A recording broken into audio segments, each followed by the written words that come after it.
यहाँ मौजूद हैं। आपके हम कुछ सवाल लेने की कोशिश करेंगे। 30 मिनट का वक्त हमने उसके लिए तय कर रखा है। इस तरह से ये 2 घंटे की बहस पूरी होगी। 2-3 बुनियादी बातें हैं जिनका हमें ध्यान रखना है। किसी भी किस्म की नारेबाजी में हमें शरीक नहीं होना है। ये हल्ला गुल्ला नहीं है, क्योंकि पूरी दुनिया देख रही है, तो एक नज़ीर कायम करनी है, एक उदाहरण लोगों के सामने रखना है कि पढ़े लिखे लोग इत्तेफाकी और नाइत्तेफाकी रखते हुए भी, एक दूसरे से सहमति और असहमति रखते हुए भी बात कह सकते हैं। यहाँ पर मेरे JNU के प्रोफेसर बैठे हैं, पुरुषोत्तम अग्रवाल जी, जिन्होंने हमें क्लास में सिखाया है कि सहमति का साहस और असहमति का विवेक, और इसका ठीक उलट भी, ये बड़ा ज़रूरी है। दूसरी बात, ये किसी एक धर्म के बारे में बहस नहीं है, ये बात सबको स्पष्ट होनी चाहिए। किसी धर्म को महान बताने या किसी धर्म को कमतर बताने की ये बहस नहीं है।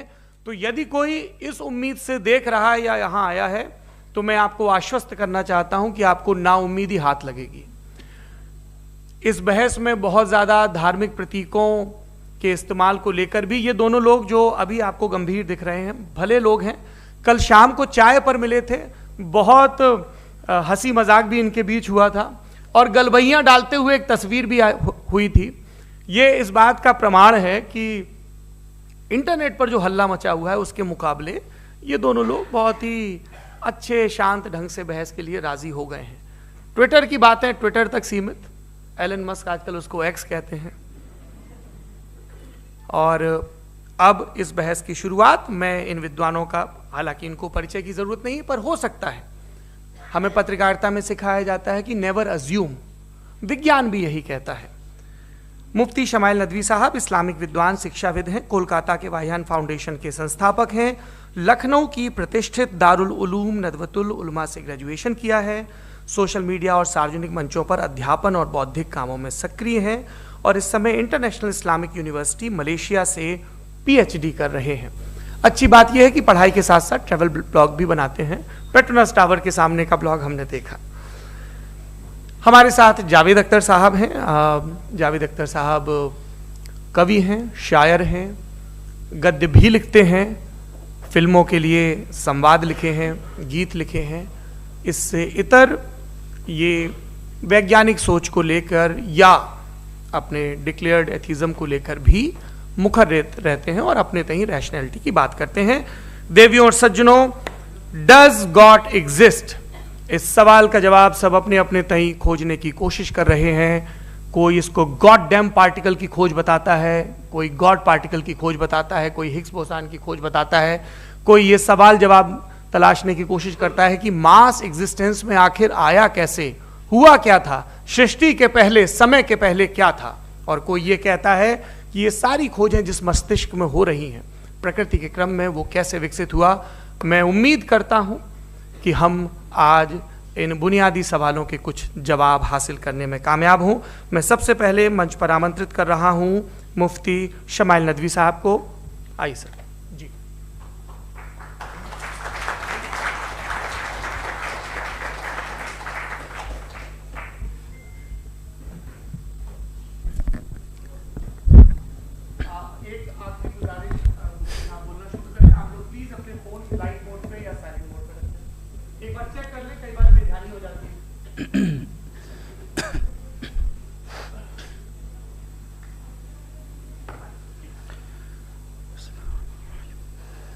तमाम तारीफ़ें उस क्रिएटर के लिए जिसने इस यूनिवर्स को एक मकसद के तहत पैदा किया है। रिस्पेक्टेड जनाब जावेद अख्तर साहब, मिस्टर सौरभ द्विवेदी, और respected audience, thank you all for being here today. आज की डिबेट में चूंकि हम बात करने वाले हैं डज गॉड एग्जिस्ट के टॉपिक पर, तो ये एक ऐसा टॉपिक है जिसके मुताल्लिक कोई भी डिसीजन लेने के लिए अलग अलग स्टैंडर्ड्स हो सकते हैं। लिहाजा डिबेट के शुरू में ये ज़रूरी है कि हम ये जान लें कि आज के इस टॉपिक में कौन सा स्टैंडर्ड सही होगा और कौन सा गलत होगा। सबसे पहला स्टैंडर्ड जिसे मैं समझता हूं कि हमारे रिस्पेक्टेड जनाब जावेद अख्तर साहब बड़ी तेज़ी के साथ उसकी तरफ लपकेंगे, वो है साइंस।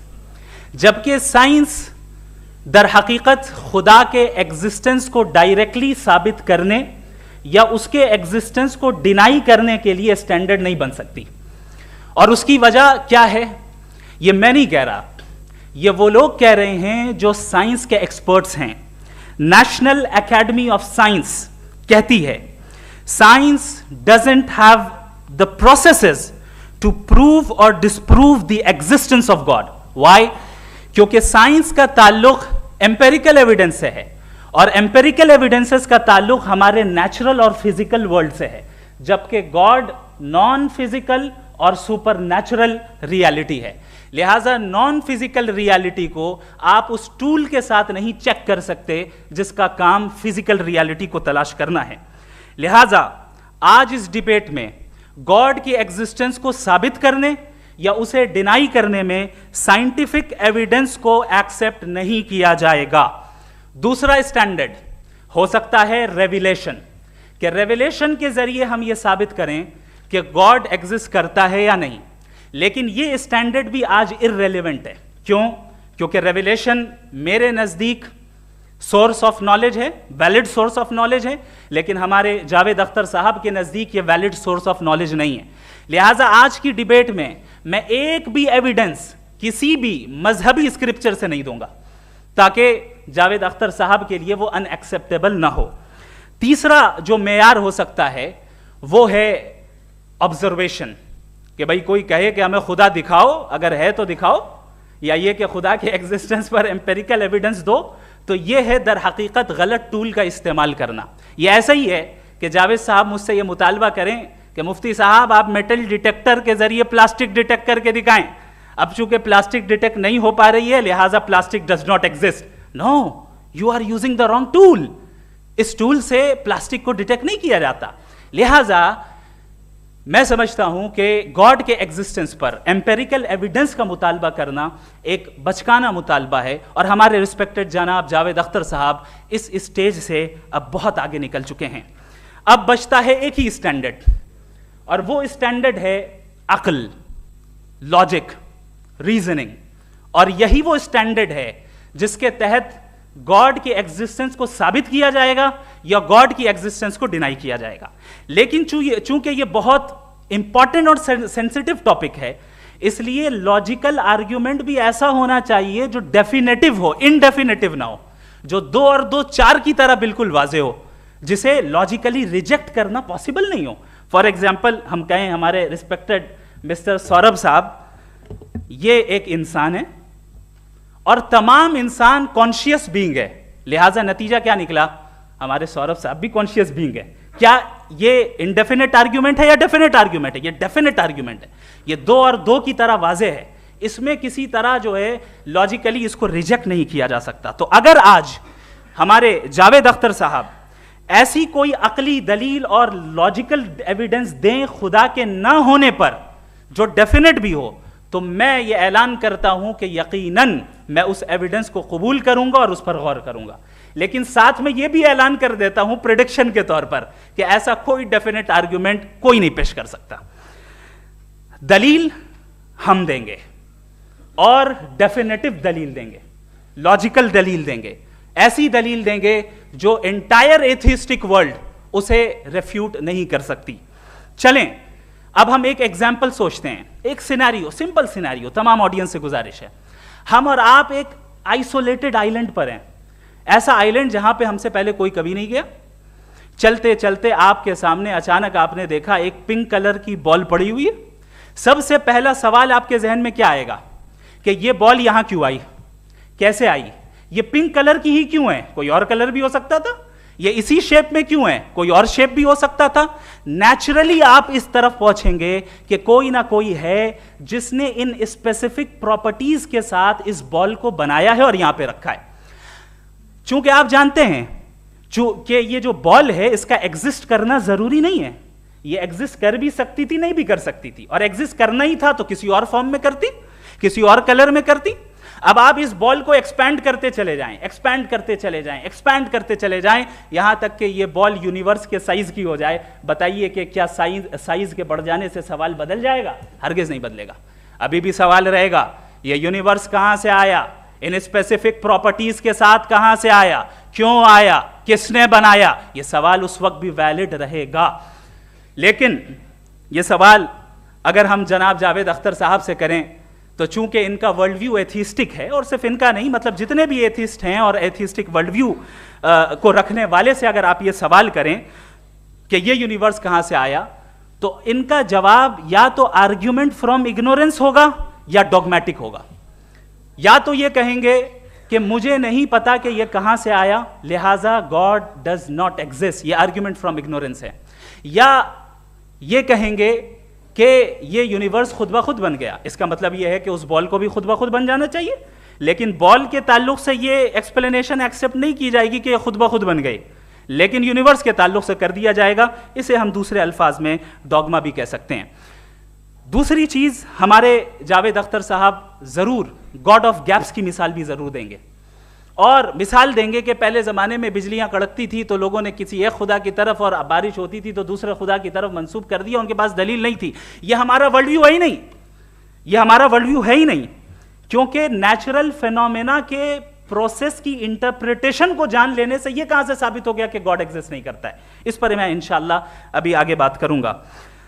आप हजरात ये भी देखेंगे, और मैं ये एक्सपेक्ट करता हूं कि हमारे रिस्पेक्टेड जनाब जावेद अख्तर साहब जरूर इमोशनल आर्ग्यूमेंट्स भी देंगे, जो कि एक लॉजिकल फेलेसी है जब बात आती है ट्रुथ को डिसाइड करने में। क्यों? मिसाल के तौर पर वो कहेंगे कि अगर गॉड है तो ईविल क्यों एग्जिस्ट करता है, जबकि मैं कहता हूं ईविल का एग्जिस्ट करना गॉड के एग्जिस्ट करने की दलील है, उसके खिलाफ नहीं है। चूंकि अगर गॉड है तो हम सब उसके सामने अकाउंटेबल हैं, और अगर हम अकाउंटेबल हैं तो अकाउंटेबिलिटी के लिए ईविल का मौजूद होना जरूरी है, उसके बगैर हम अकाउंटेबल नहीं हो सकते। और अगर हम अकाउंटेबल नहीं हैं तो हम जनाब जावेद अख्तर साहब से पूछेंगे कि आप बताएं कि फिर सफरिंग इस दुनिया में क्यों है? अगर खुदा नहीं है तो सफरिंग क्यों है? और उन लोगों के जज्बे का क्या जिनके अंदर सफरिंग के बाद इंतकाम लेने का जज्बा पाया जाता है और वो इस दुनिया से ऐसे ही चले गए, क्या उनकी सारी तकलीफें बेकार चली जाएंगी? अब आ जाएं उसी एग्जाम्पल की तरफ कि बॉल, मुझसे अगर कोई पूछे इस बॉल को किसने बनाया और या इस एक्सपेंडेड बॉल को किसने बनाया, मैं कहूंगा कि चूंकि ये यूनिवर्स और इस यूनिवर्स की तमाम चीजें कॉन्टिंजेंट हैं। कॉन्टिंजेंट होने का मतलब ये होता है कि जो अपने एग्जिस्टेंस पे किसी के ऊपर डिपेंड करती हो, तो जाहिर है ये यूनिवर्स कॉन्टिंजेंट है। और अगर कोई चीज कॉन्टिंजेंट नहीं है तो मैं रिक्वेस्ट करूंगा कि मुझे दिखा दें कि कौन सी चीज यूनिवर्स में कॉन्टिंजेंट नहीं है, हम भी जरा गौर कर लें और हम भी देख लें। और जब कॉन्टिंजेंट चीजें मौजूद हैं तो फिलोसोफर्स की इस्तिलाह के मुताबिक, हम उस टर्मिनोलॉजी के मुताबिक हम उस जगह तक पहुंचते हैं और उस हस्ती तक पहुंचते हैं जिसे नेसेसरी बीइंग कहा जाता है, कि ये वो नेसेसरी बीइंग है जिसका मौजूद ना होना नामुमकिन हो। क्योंकि अगर ये मौजूद ना हो तो सारी चीजें एग्जिस्टेंस में आएंगी ही नहीं, और ये सारी कॉन्टिंजेंट चीजें उसी के ऊपर डिपेंड करती हैं। अब अगर आप ये सवाल करते हैं कि फिर उस हस्ती को किसने बनाया, फिर उसका कॉज क्या है, फिर उसका कॉज क्या है, फिर उसका कॉज क्या है, और एंडलेसली चले जाएं, इसे हम कहते हैं इन्फिनिट रिग्रेस ऑफ कॉजेज, जो कि लॉजिकल फेलेसी है।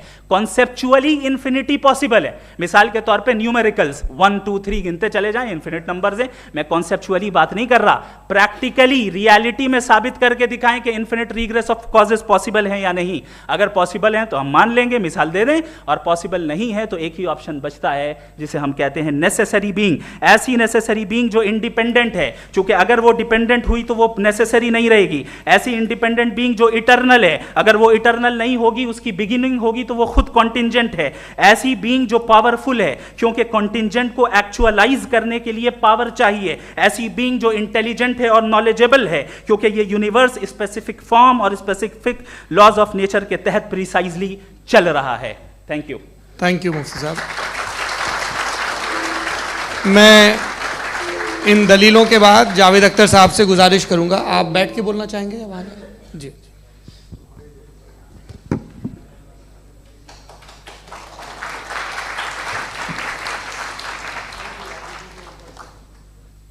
पहले तो मैं मुफ्ती साहब को एक अच्छी खबर देना चाहूँगा कि मेरी नॉलेज साइंस के बारे में बड़ी मामूली है, तो आप फिक्र ना करें उसकी, लेकिन कुछ कॉमन सेंस है मुझ में। देखिए, ये खुदा का तस्वुर कोई नया तस्वुर नहीं है, ये सदियों से रहा है। ये कुछ रिलीजन 3000 साल पुराने होंगे, 4000 साल पुराने होंगे, लेकिन इंसान कोई 10,000 12,000 साल से एग्जिस्ट करता है होमोसेपियन की शक्ल में, और हमेशा कुछ ना कुछ मज़हब रहे। ये मज़हब जाहिलों के नहीं थे, ये मज़हब एक ऐसी ग्रीक सोसाइटी के थे जहाँ बड़े बड़े फिलोसफर्स पैदा हुए। ये मज़हब इजिप्शियंस के थे जिन्होंने पिरामिड्स बनाए थे। ये रोमन्स के थे कि जिनका आर्किटेक्चर और सेनेट यानी पहली बुनियाद डेमोक्रेसी की, लिमिटेड थी मगर डेमोक्रेसी थी, ये उन लोगों ने किए थे। तो इनका जो जुपिटर था, रा था, ज़्यूस था, उन्हें उस पर इतना ही एतमाद था जितना आज किसी मजहबी आदमी को अपने खुदा पे होगा। क्रिश्चियनिटी आने से पहले यूरोप में एक मज़हब था जर्मेनिक रिलीजन। उसका एक खुदा था, उसकी एक बीवी थी, उसके 2 बेटे थे, एक बेटी थी। फिर जर्मनी में जब यूरोप में क्रिश्चियनिटी आई तो वो खुदा, उसकी बीवी और पूरे ख़ानदान चला गया। तो हमने अगर हम हिस्ट्री देखें तो खुदा जो हैं वो ज़्यादातर फ़नी है, वो हमेशा रहे नहीं। और वो जो लोग इन्हें मानते थे उनको आप कहें वो तो जाहिल थे, उन्हें तो कुछ पता ही नहीं था, ऐसा नहीं है। वो अपने वक्त में बड़े काबिल लोग थे और अपने वक्त में उन्होंने बड़े बड़े काम किए हैं, फिलोसफर्स थे, साइंटिस्ट थे। लेकिन उनका मज़हब कहाँ गया, उनके खुदा कहाँ गए? आज जो खुदा हैं दुनिया में लोग उन्हें मानते हैं। आपको क्या मालूम कि कितने बरसों के बाद क्या होने वाला है? हम यूरोप में देखते हैं तो चर्च खाली हैं। तो वक्त के साथ चीज़ें बदलती हैं। जहाँ तक इसका ताल्लुक़ है मज़हबों का, हर मज़हब आपसे एक चीज़ मांगता है, फेथ। ये फेथ क्या चीज़ होती है? What is the difference between faith and belief? ये तो बहुत ही अहमखाना बात होगी कि कोई आदमी कहे साहब अगर खुदा है तो मुझे दिखाइए। ये तो जाहिलाना बात हुई। मैंने तो नॉर्थ पोल नहीं देखा है मगर मैं मानता हूँ कि नॉर्थ पोल है।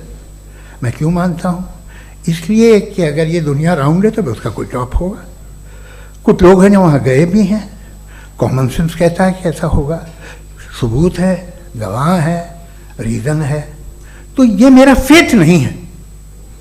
तो फेथ में और बिलीफ में डिफरेंस क्या है? जो मजहब मांगता है आपसे, हर मजहब फेथ मांगता है। फेथ का मतलब ये है कि ना कोई गवाह हो, ना कोई सबूत हो, ना कोई रैशनल हो, ना कोई लॉजिक हो, ना कोई प्रूफ हो, मगर तुम एक बात को मानो। ये है फेथ। वरना बिलीफ होता।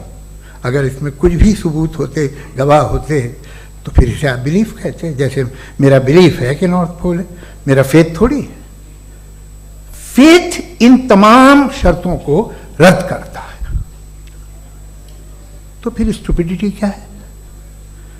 अगर मैं एक बात ऐसी मानूं जिसकी ना कोई लॉजिक है, ना कोई रैशनल है, ना कोई प्रूफ है, ना कोई गवाह है, ना कोई सबूत है, और मैं उसे मानूं, तो ये स्टुपिडिटी हुई। इसे ही भाई कल को मैं यकीन कर लूं कि एलॉन मस्क जो है मेरा भाई है, तो मुझे इंतहाई खुशी होगी, सुकून भी बहुत मिलेगा मुझे। लेकिन और कहे भाई क्यों मानते हो, क्या सबूत है? भाई वो तो अमेरिकन है और तुम तो इंडियन हो, वो तो नस्ल लगे, तुम्हें कभी मिले भी नहीं। साहब देखिए मेरा फेथ है, इस पर बात ना किया। फेथ का मतलब ही यह है कि आप प्रूव नहीं कर सकते। अगर आप प्रूव कर सकते हो तो फेथ की जरूरत ही नहीं, फिर तो आप बात करेंगे, आप कितनी बहस कर लीजिए।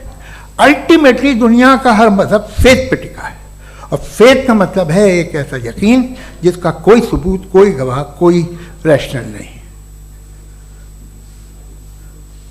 अब आप ये कहें, क्या आप ये क्यों कह रहे हैं कि साहब ये कायनात किसने बनाई?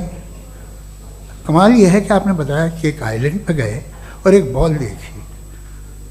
आपने ये नहीं कहा कि आइलैंड किसने बनाया, आपको सिर्फ बॉल पे हैरत हुई। हमने आइलैंड पे हमने हैरत नहीं की, होते हैं आइलैंड। इसी तरह ये आइलैंड है, सितारे, ये गैलेक्सीज, ये सब आइलैंड हैं, खला में। हम उन्हें टेकन फॉर ग्रांटेड लेते हैं, हम पूछते नहीं किसने बनाए। आपने जजीरे के बारे में भी नहीं पूछा है। मेरी पैदाइश कैसे हुई? क्या मैं प्लान पैदा हुआ था? I was plan to be born, या एक लकी स्पर्म था जो किसी एग से चिपक गया? मेरी पैदाइश रैंडम है। रैंडम। और इंसाफ जिसे आप कहते हैं, इंसाफ का तो नेचर से कोई वास्ता ही नहीं है। जो आप कहते हैं कि एक दिन इंसाफ मिलेगा, इंसाफ is a human concept, nature में कोई इंसाफ नहीं। अगर शेर हिरन को खा जाता है तो उसे कोई सजा नहीं मिलती। अगर एक आंधी आती है और हरे भरे पेड़ों को उखाड़ के फेंक देती है तो आंधियों की जेल नहीं होती है।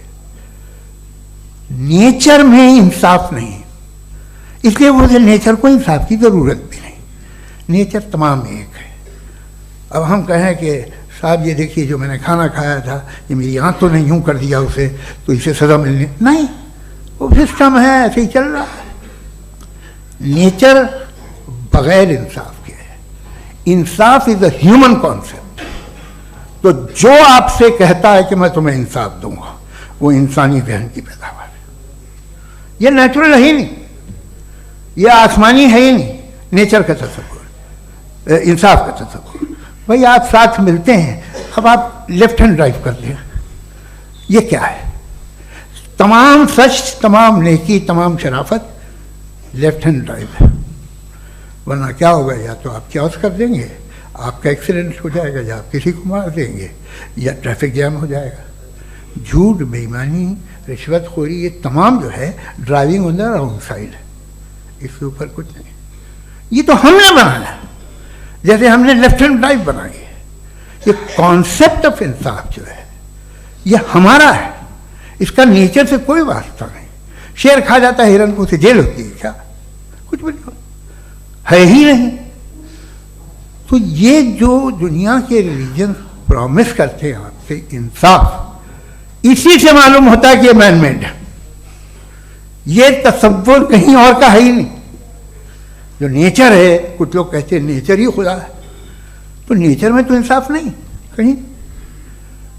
और आप वादा कर रहे हैं कि तुम्हें मरने के बाद इंसाफ मिलेगा। मुझे अगर मिलेगा तो मैं बहुत खुश हूँगा, लेकिन मैं यकीन नहीं कर पाता हूँ, इसलिए कि मैं फेथ नहीं पैदा कर सकता।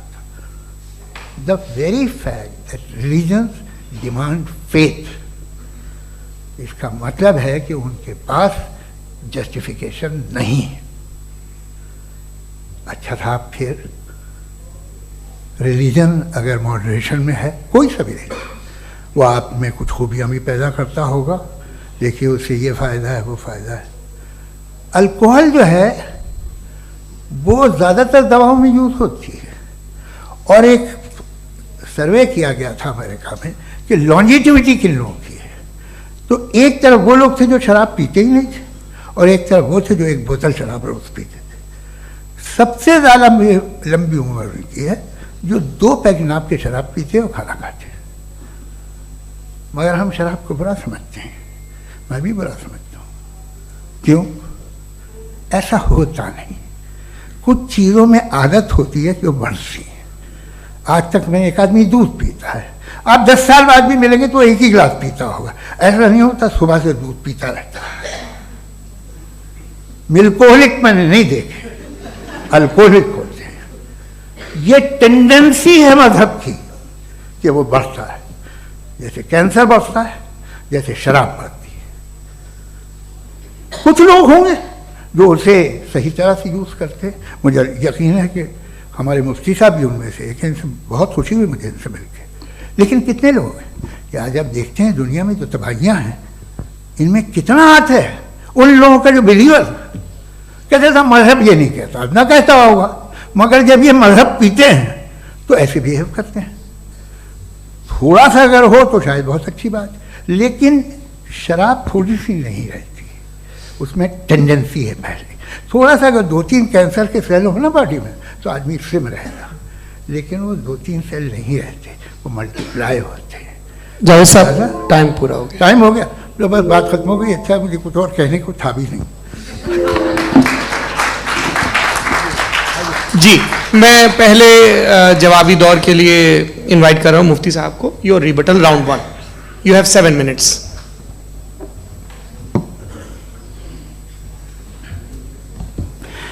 Thank you very much Javed साहब। आपकी बात को सुनकर बड़े महजूज हुए हम लोग। महजूज, do you understand? We enjoyed.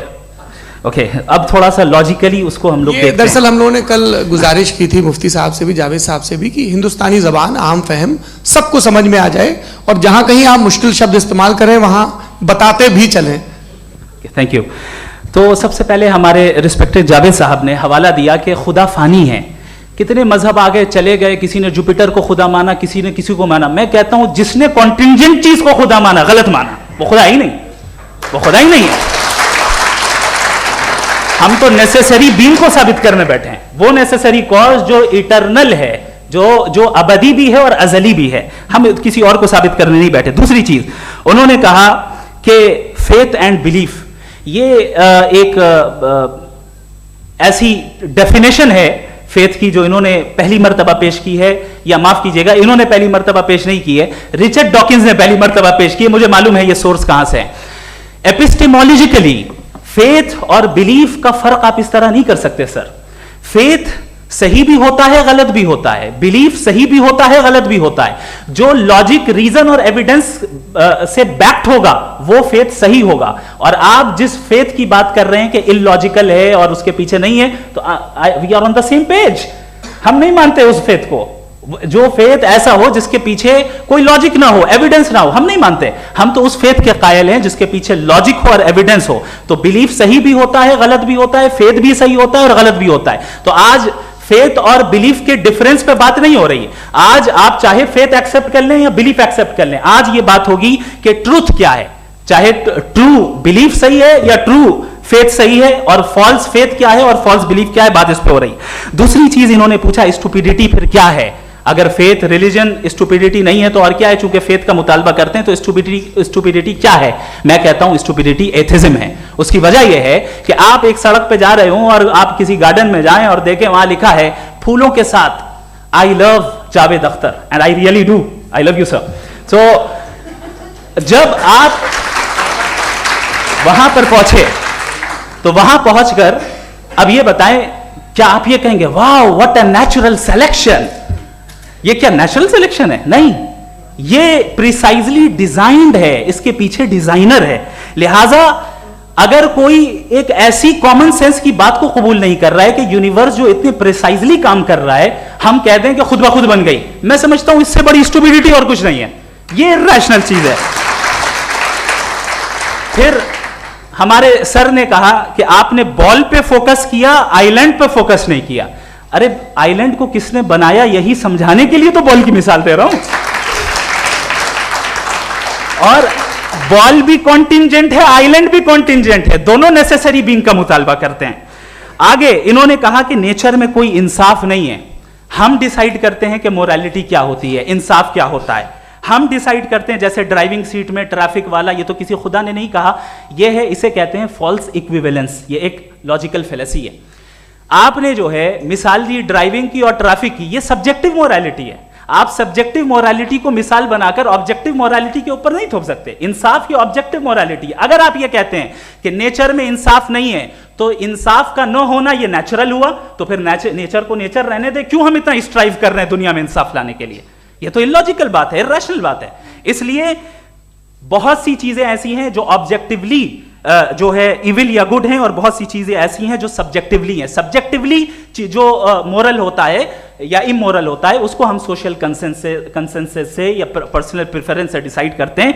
लेकिन जो ऑब्जेक्टिव मोरालिटी है जिसमें इंसाफ आया, जो इन्होंने बार बार रिपीट किया, ये ऑब्जेक्टिव है, सब्जेक्टिव नहीं है। अगर आप कहते हैं ये सब्जेक्टिव है तो मेरा सवाल आपसे ये है, क्या सोशल कंसेंसस के जरिए अगर जुल्म को सही करार दे दिया जाएगा तो आप जुल्म को जस्टिफाई करेंगे?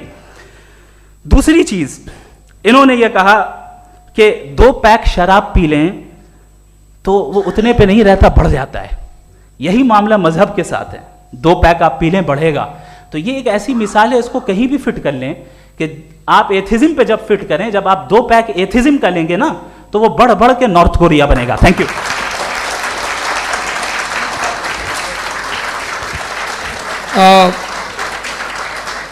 फर्स्ट राउंड की रिबटल के लिए मैं जावेद साहब को इनवाइट कर रहा हूं। आपके पास 7 मिनट का वक्त है, रीसेट कर दीजिएगा प्लीज। मुझे इस बात की खुशी है कि मुफ्ती साहब ने भी मान लिया कि नेचर में कोई इंसाफ नहीं है। तो कोई भी चीज़ जो इंसान ने नहीं बनाई है उसमें इंसाफ नहीं होता है।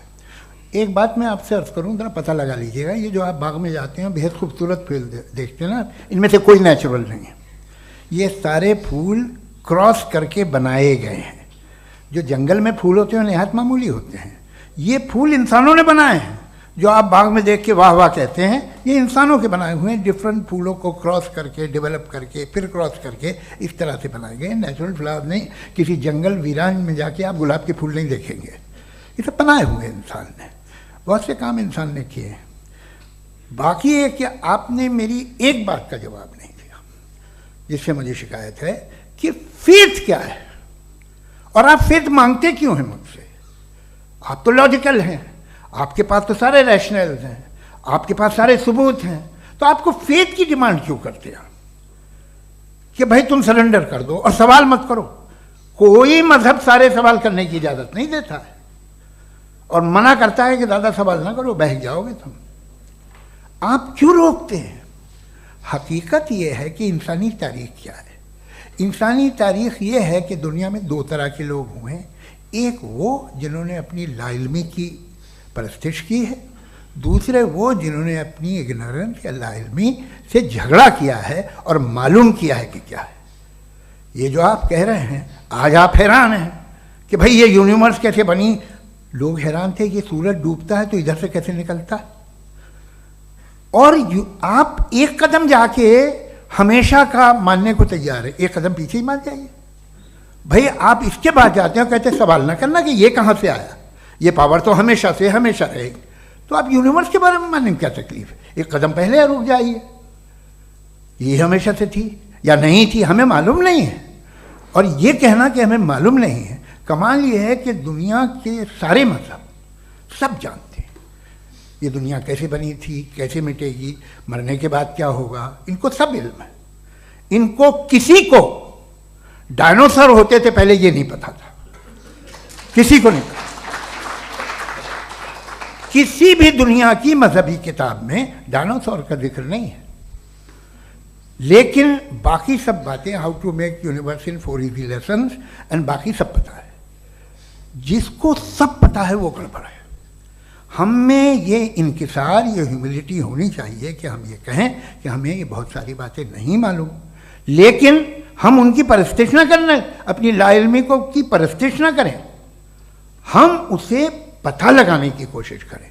जिस दुनिया में आप बैठे हैं सर, ये हॉल जो है, ये इलेक्ट्रिसिटी जो है, ये माइक जो है, जिस हवाई जहाज से आप आए थे, वो जिस कार से आप यहाँ आए हैं, ये सब उन लोगों की बनाई हुई है जिन्होंने सवाल किए थे। ये दुनिया जिसमें आप आज आराम से हैं, ये उन लोगों की बनाई है कि जिन्होंने सवाल किए थे। और हर स्टेज पे इन सवालों को मकरूह कहा गया था, गलत कहा गया था। आप जरा तारीख पढ़िए, एक बड़ी दिलचस्प किताब है बर्ट्रैंड रसेल की, जिसमें उसने रिलीजन एंड साइंस कि कब से रिलीजन जो है साइंस के अगेंस्ट है। और हद तो यह है कि भाप के इंजन के खिलाफ थे, स्टीम इंजन के भी खिलाफ थे, और फतवे हुए उन पर, वेटिकन ने दिए। तो ये हमेशा, अभी जैसे ही ये राइट विंगर आते हैं अमेरिका में पावर में, तो वो जो अपना ये क्या बोलते हैं उसे, सीड क्या वर्ड है, सीड क्या जो, हाँ नहीं सीड जो होते हैं जिन पे जी नहीं भाई, वो जो ह्यूमन बॉडी के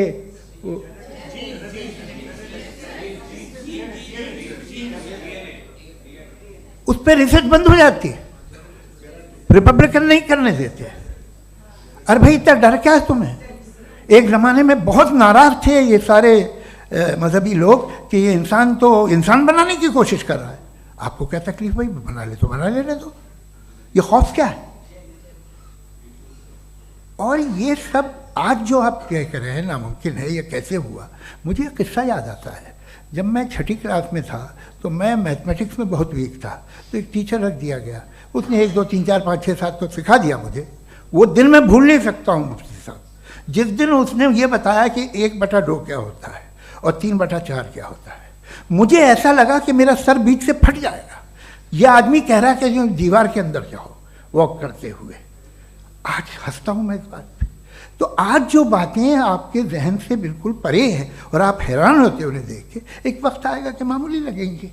और हुआ है, आपकी इंसानी तारीख ही है। इतनी जल्दी सारे फैसले आप मत कर लीजिए, थोड़ा ये ह्यूमिलिटी रखिए कि भाई ये हमें नहीं मालूम। ये कहने में क्या है, ये यूनिवर्स कहाँ तक फैली, ये कब से है और कब तक रहेगी, हमें नहीं मालूम। आपने फैसला कर लिया कब बनी। ये आपके हिसाब से कोई 14 बिलियन ईयर बनी जो समझा जाता है। उससे पहले हजारों करोड़ों अरबों साल तक खुदा बैठा क्या कर रहा था? खामोश बैठा था, ऐसे ही जमाइयाँ ले रहा था। फिर उसे आइडिया है, यार एक काम करते, वक्त अच्छा गुजर जाएगा, यूनिवर्स पर आपसे सोचिए। वो तो हमेशा से है ना, मगर यूनिवर्स हमेशा से नहीं है, ये तो बनाई गई है। और उससे पहले क्या था, इनका क्या काम था? कैसी बात है, ये बड़ा आसान है। जो बात हमें आज धीरे धीरे पता चली है, बरसों 2000 और 2500 साल पहले आपको किसी ने बता दिया कि क्या था, आप मान गए और तब से वही मान रहे हैं जो 2500 साल पहले कहा गया था। सब कुछ बदल गया है, सॉल्व हो रही हैं चीज़ें। अभी साइंस बिल्कुल दावा नहीं करती, या कोई फिलोसफर ये दावा नहीं करता कि हमें सब मालूम, बल्कि वो कहता है कि हमें जितना मालूम होता है उससे ये मालूम होता है कि हमें कितना कम मालूम। तो हम अपनी जहालत से लड़ें, उसकी परस्तिश न करें। जी, टाइम है। Thank you so much. मैं तर्कों की श्रृंखला में राउंड 2 के लिए मुफ्ती साहब को आमंत्रित कर रहा हूँ। आपके पास एक बार फिर से 7 मिनट का वक्त है। शुक्रिया। जनाब जावेद अख्तर साहब कई मर्तबा दोहरा रहे हैं कि फेथ का मतलब बताइए, फेथ का मतलब बताइए। मैंने बता दिया, फेथ सही भी होता है, गलत भी होता है। और आज हम फेथ पे बात नहीं कर रहे, हम ट्रूथ और डज गॉड एग्जिस्ट पे बात कर रहे हैं। क्या डज गॉड एग्जिस्ट, ये ट्रूथ यानी गॉड है या नहीं है, इसमें से दोनों ट्रूथ क्या है। अब आप उसे फेथ कह लें, बिलीफ कह लें, नॉट माई बिजनेस। उसके बाद आपने कहा कि भाई सवाल करने से मजहब रोकता है। मैं कहता हूं जो रोकता है वो रोकता होगा, मैं नहीं रोकता, बल्कि सवाल करें, सवाल करना चाहिए। सवाल कर करके तो हम आगे बढ़ते हैं, तरक्की करते हैं, और इसीलिए मैं आज यहां पे आया हूं। लेकिन सवाल सिर्फ खुदा से नहीं होगा, आपसे भी होगा। सवाल एथिज्म से भी होगा, सवाल सिर्फ मजहब से नहीं होगा, सबसे होगा। और आज मैं सवाल करूंगा और उम्मीद है कि आप जवाब देंगे। अभी तक आपने वैसे कॉन्टिंजेंसी आर्गुमेंट का कोई जवाब नहीं दिया है। चलें, आपने कहा यूनिवर्स के बारे में इटर्नल क्यों नहीं बोल देते। ये चूंकि लॉजिकली पॉसिबल ही नहीं है कि यूनिवर्स इटर्नल हो। यूनिवर्स एक कॉन्टिंजेंट चीज है जो टाइम एंड स्पेस के पाबंद है, टाइम एंड स्पेस से बाउंड है। जो टाइम एंड स्पेस से बाउंड होगा वो कॉन्टिंजेंट होगा, जो कॉन्टिंजेंट होगा वो उसकी बिगिनिंग हुई होगी, जिसकी बिगिनिंग हुई होगी वो इटर्नल नहीं हो सकता। ये तो कॉमन सी बात है। आपने कहा कि किसी मजहबी किताब में डायनासोर का जिक्र नहीं है। अफसोस कि आज तक किसी मैथमेटिक्स के किताब में मुझे डायनासोर का जिक्र नहीं मिला। तो इसका मतलब मैथमेटिक्स की किताब बेकार है? नहीं, उसका वो टॉपिक नहीं है। रेवलेशन का और मजहबी किताबों का टॉपिक ये नहीं है कि आपको आके बताए साइकिल कैसे बनाते हैं, या आकर ये बताएं कि जो है डायनासोर कब था। वो तो मोरालिटी सिखाने आया है, गॉड के बारे में बताने आया, नॉन फिजिकल रियलिटी की हकीकत को सिखाने के लिए आया। रिलीजियन साइंस को रोकता है? नहीं रोकता। अगर रोकता है तो गलत करता है। रिलीजियन साइंटिज्म को रोकता है, जिसमें हमारे जावेद साहब मुब्तला हैं। साइंस और साइंटिज्म में फर्क है। साइंटिज्म यह है कि आप समझें कि साइंस और साइंटिफिक मेथोडोलॉजी ये नॉलेज को हासिल करने का वाहिद सोर्स ऑफ नॉलेज है। यह है साइंटिज्म। हम इसे रिजेक्ट करते हैं। हम साइंस को तो तरक्की करते हैं, भाई आप हमारी पूरी तारीख कर लें, पढ़ लें तो आपको पता चल जाएगा। बहरहाल ये अलग टॉपिक है। उसके बाद इन्होंने एक लफ्ज कहा, वेटिकन ने फतवा दिया। वेटिकन का फतवे से कोई ताल्लुक नहीं है, दोनों कॉन्ट्राडिक्टरी अल्फाज हैं। उसके बाद उन्होंने कहा कि भाई हमें नहीं मालूम। अगर नहीं मालूम तो क्लियरली कह देना कि नहीं मालूम है, इसमें क्या हरज है। तो वही तो मैं कह रहा हूं ना कि आप कह दें कि नहीं मालूम, लेकिन क्लेम क्यों कर रहे हैं कि गॉड एग्जिस्ट नहीं कर रहा है। आप कह दें नहीं मालूम है, हो सकता है हो सकता ना हो, लेकिन आप क्लेम कर रहे हैं। The moment you say God does not exist, this is a claim, and now the burden of proof is upon you to, जैसे हमारे ऊपर है। और क्यों है मैं बताता हूं, क्यों है ये भी मैं बताता हूं। फिलोसॉफिकली जो क्लेम होता है ना, सिर्फ ये नहीं होता कि इंसान कहे पॉजिटिव क्लेम करे और नेगेटिव क्लेम करे तो बर्डन ऑफ प्रूफ नहीं है।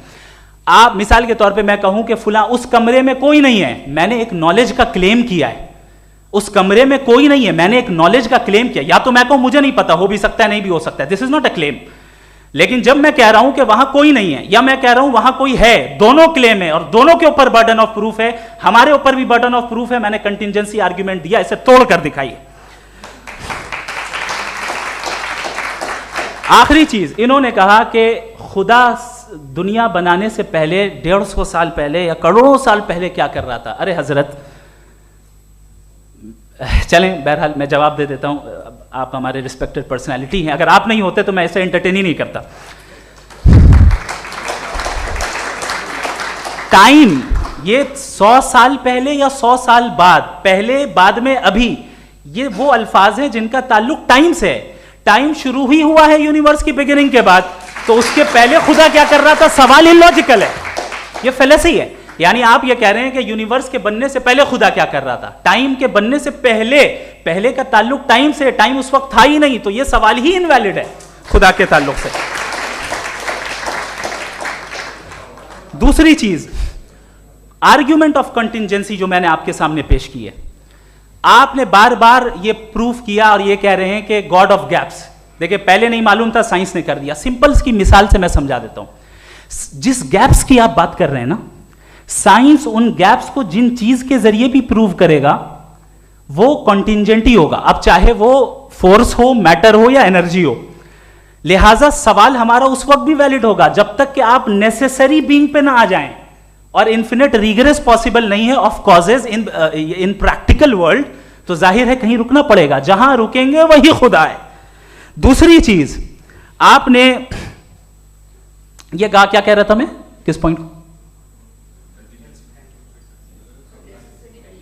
What? Oh no, after that, just now. हाँ, जहां रुकेंगे वही खुदा है। बहरहाल, तो टाइम का जिक्र हो गया, गॉड ऑफ गैप, सॉरी, या इसकी एक मिसाल आप ले लें।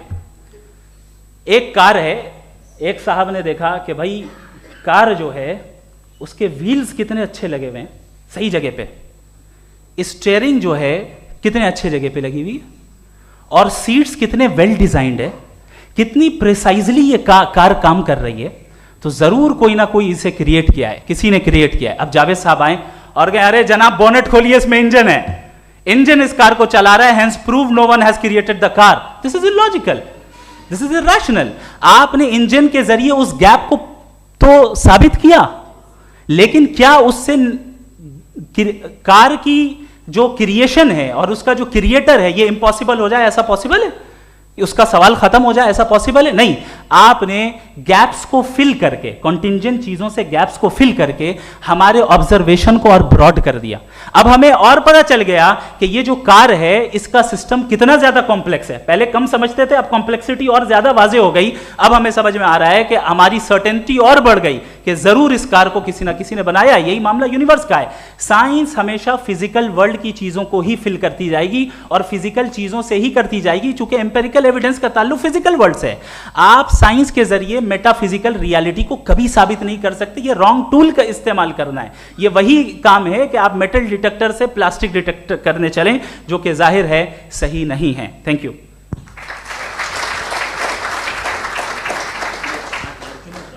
जी, ये आर्ग्यूमेंट का राउंड 2 है। हाँ। 7 मिनट है। पहले तो मैं आपसे अर्ज करूं कि आपने कहा कि जब कायनात ही नहीं थी तो वक्त भी नहीं था, कुछ भी नहीं था। कैसे नहीं था? खुदा था, एक एग्जिस्टेंस तो था ना खुदा का। तो जब खुदा था तो वक्त भी होगा। ऐसा नहीं है कि कुछ भी नहीं था, खुदा था। अच्छा, बाकी एक आपने कहा साहब आप साबित कीजिए, आपके पास भी लॉजिक है या मेरे पास भी लॉजिक है। आप साहब, मेरा जिम्मेदारी नहीं है साबित करना कि खुदा है। बर्टन रसल ने बड़ी अच्छी बात कही। बर्टन रसल ने बड़ी अच्छी बात कही। मैं आपसे अगर ये दावा करूं कि एक चाय की केतली मरीख के चारों तरफ घूम रही है, मार्स के चारों तरफ, तो यह आपका काम नहीं है कि आप साबित करें कि कोई चाय की केतली नहीं है। ये मेरा काम है, मैंने दावा किया है। ये दावा तो मजहबी लोग करते हैं कि खुदा है, मैं क्यों साबित करूं कि नहीं है? जब तक आप मुझे कन्विंस नहीं कर देंगे मैं नहीं मानूंगा। आपकी जिम्मेदारी है, मेरी जिम्मेदारी नहीं है। दोयम ये कि ये जो आप कह रहे हैं जो गैप्स हैं, ये गैप जब जब किसी मजहब को चैलेंज करते हैं, जब ऐसा कोई बात आती है तो हंगामा हो जाता है कि जब वो चैलेंज करें किसी फेथ को। ये तमाम साइंस जो है इसे मुख्तलिफ जगहों पे मुख्तलिफ वक्तों में मज़हब ने रोकने की कोशिश की है। ये किताब है religion and science Bertrand Russell की, पढ़िएगा, अच्छी लगेगी आपको। तारीख ही है साइंस, मज़हब की साइंस से उसका यही रिश्ता है। अच्छा, अब ये हम सोचें कि बहरहाल ये वजूद जो है मज़हब और ये बिलीव इन गॉड इंसान को बेहतर बना देता है, तो एक काम कीजिए, हिंदुस्तान वर्ल्ड का नक्शा लीजिए और मार्क कीजिए कि रिलीजन कहाँ कहाँ ज़्यादा है, कहाँ कहाँ, चाहे वो लैटिन अमेरिका हो या मिडल ईस्ट हो या फार ईस्ट हो या हिंदुस्तान के वो इलाके जहाँ मजहबियत ज़्यादा है। रख दीजिए नक्शा अलग।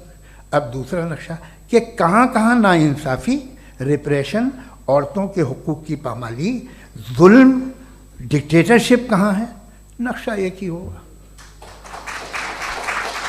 तो आप मुझे बताएं कि जो इसका तरकीब इस्तेमाल क्या है, खुदा का तरकीब इस्तेमाल तो बताइए। आप छोटी सी दवा सड़क पे बेचते हैं उसकी भी तरकीब इस्तेमाल बताते हैं।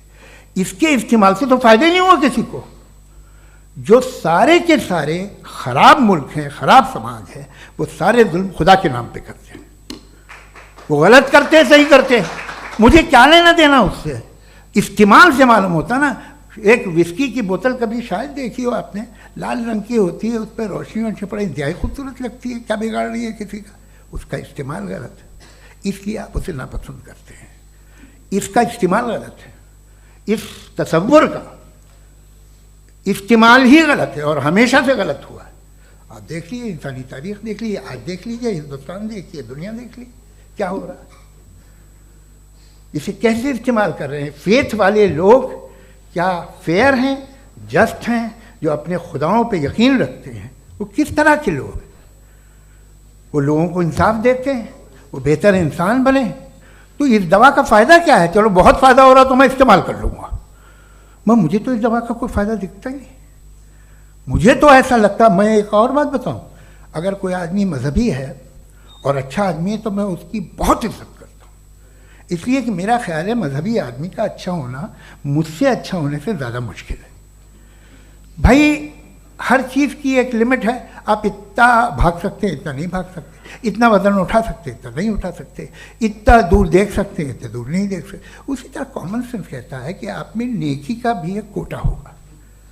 अब आप अगर सुबह जाते हैं अपनी इबादत गाह और इबादत करते हैं तो बाहर निकलते हैं तो आप तो यही महसूस करते हैं कि आपने एक बहुत अच्छा काम किया, आपकी नेकी का एक बहुत बड़ा कोटा खर्च हो गया जिससे किसी का कोई फ़ायदा नहीं। मैं तो नहीं जाता हूँ तो मुझे तो किसी को खाना खिलाना पड़ेगा, किसी बेवा की मदद करनी पड़ेगी, मैं अपना कोटा कैसे कंज्यूम करूँ? आप अपना कोटा सारे मजहबी लोग इंतहाई यूजलेस कामों में यूज़ करते हैं। उसके बाद भी अगर आप में बच्ची है थोड़ी सी शराफत तो भाई वाह क्या बात है।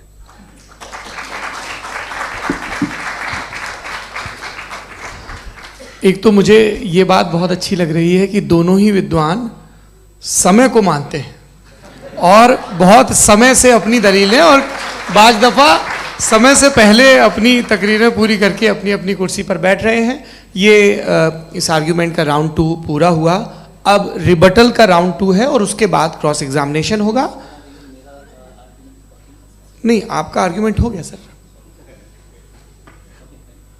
हमारे यहाँ स्कूल के सिलेबस में पंच परमेश्वर कहानी पढ़ाई जाती है, प्रेमचंद जी की लिखी हुई। आप निश्चिंत रहिए, आपके कोई राउंड में मिस नहीं होने दूंगा। रिबटल का राउंड 2 मुफ्ती शमाइल नदवी साहब।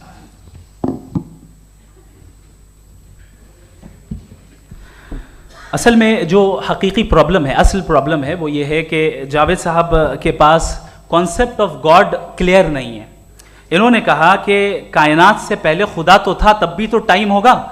ये टाइम कायनात का हिस्सा है। हम खुदा, उस खुदा को मानते हैं नेसेसरी बीइंग का टाइमलेस होना जरूरी है, चूंकि वो टाइम का क्रिएटर है। जब उसने टाइम को क्रिएट किया तो वो खुद टाइम पे कैसे होगा? उसने जब स्पेस को क्रिएट किया तो खुद स्पेस में कैसे होगा? अगर वो टाइम एंड स्पेस को पहले से ही उसका पाबंद है तो फिर किस चीज को उसने क्रिएट किया? लिहाजा ये सवाल गलत है कि खुदा था तो टाइम होगा, बिल्कुल नहीं। टाइम के पाबंद हम है, खुदा नहीं है। हम फिजिकल वर्ल्ड से ताल्लुक रखते हैं, वो मेटाफिजिकल रियलिटी है। दूसरी चीज इन्होंने मिसाल दी कि चाय की केतली हवा में घूम रही होगी, और पता नहीं शायद वो बर्टन रसल का उन्होंने हवाला दिया। बहरहाल यही प्रॉब्लम है। प्रॉब्लम यही है कि हम चीजों के दरमियान डिफरेंशिएट नहीं कर पाते हैं। ये जो आपने मिसाल दी ये इमेजिनेशन है, और मैं जो साबित कर रहा हूं वो लॉजिकल नेसेसिटी है। आप इमेजिन करने आए तो कुछ भी करें, जुपिटर में पिंक एलिफेंट होगा, यूनिकॉर्न होगा, करें, उससे कायनात पे क्या फर्क पड़ता है?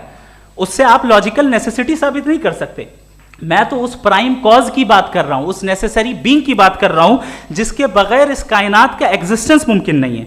दूसरी चीज, मजहब को साइंस चैलेंज करती है वगैरह वगैरह, ये हमारा टॉपिक ही नहीं है। मैं इस पे बात करूंगा तो फिर मेरा वक्त चला जाएगा। मजहब के ऊपर चूंकि हमारी डिस्कशन नहीं है, साइंस को मजहब और बिलखुसूस मैं और हमारा वर्ल्ड व्यू कम अज कम साइंस को पीछे नहीं करता है, साइंटिज्म की मजम्मत करता है। इसकी वजाहत मैंने पहले कर दी। दूसरी चीज इन्होंने कहा वर्ल्ड का नक्शा लीजिए, वर्ल्ड मैप लीजिए, दो अलग अलग जगह की। हजरत मैंने ये होमवर्क किया था, और मैंने मिडिल ईस्ट का एक नक्शा लिया और यूरोप का एक नक्शा लिया, ये मजहबी इलाका और ये लिबरल और एथीस्ट इलाका। मुझे पता चला कि सबसे ज्यादा रेप केसेस जो हैं वहां पर है।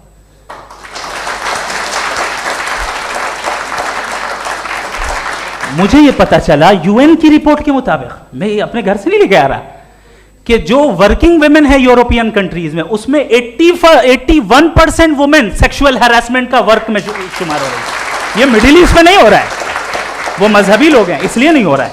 दूसरी चीज, आपने ये कहा कि मजहबी आदमी का अच्छा होना हमारे अच्छे होने से बहुत मुश्किल है, बहुत मुश्किल है। तो इसका मतलब यह है कि गॉड के अलावा आपके पास अच्छे और बुरे का कोई स्टैंडर्ड है।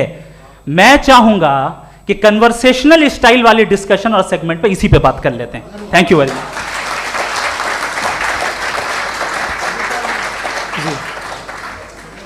ये रिबटल का राउंड 2 है, आपके पास 5 मिनट का वक्त है, और इसके बाद क्रॉस एग्जामिनेशन शुरू करेंगे। आप चाहें तो जो इन्होंने सवाल पूछे उनके जवाब आप रिबटल में भी दे सकते हैं। जी जी, देखिए पहले तो ये बात कि ये मिसाल गलत नहीं है, गलत है।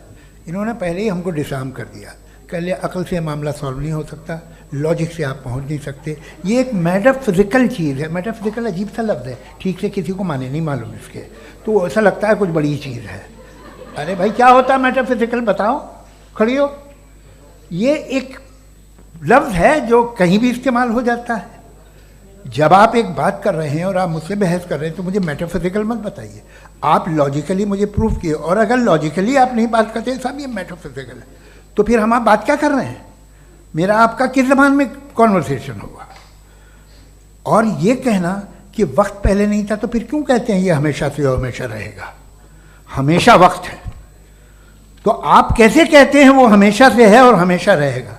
हमेशा का मतलब है कोई वक्त, अगर वक्त ही नहीं है तो हमेशा कैसे? बाहर वो रहेगा।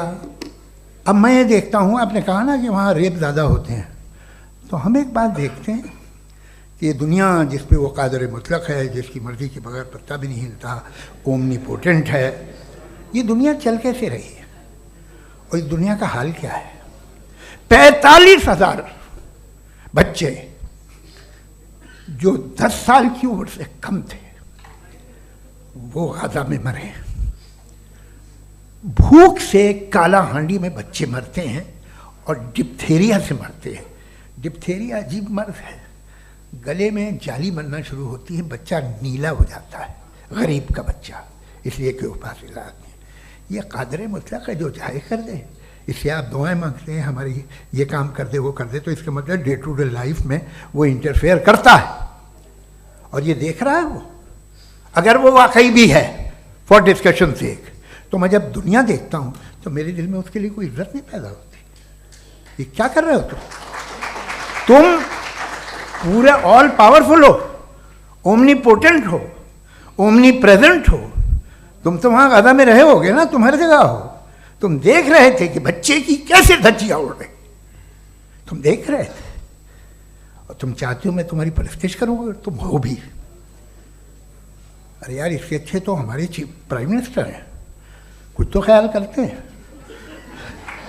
कमाल है, आप किसकी इबादत कर रहे हैं? अगर वो है भी, ये दुनिया नाइंसाफी से, जुल्म से, जबर से, तशद्दुद से भरी हुई। और आप ये मत कहिएगा कि वो देख रहा है और वो बताएगा एक दिन। अगर वो देख रहा है और इंटरफेयर नहीं करता तो आप दुआ क्यों मांगते? आप कहते हैं मेरा ये काम करा दे, इसके मतलब है वो दखल दे सकता है, वो आपको नौकरी दिलवा सकता है, भले दूसरे आदमी को न मिले, मगर आपका काम कर देगा चूंकि आपने दुआ मांगी है। तो जब वो आपको नौकरी दिला सकता है, लड़की की शादी कर सकता है, बेटे को ग्रीन कार्ड दिलवा सकता है, तो कम से कम ये जो मर रहे हैं बच्चे, इनको रोक दे, कुछ तो करे। मुझे तो दुनिया में, इस दुनिया का कोई मालिक है, इसका ओमनीपोटेंट कोई रूलर है, और ये दुनिया ऐसी चल रही है। मैं तो चाहूँगा कि भाई ना हो, अगर हो तो बड़ी शर्मिंदगी की बात है। शुक्रिया।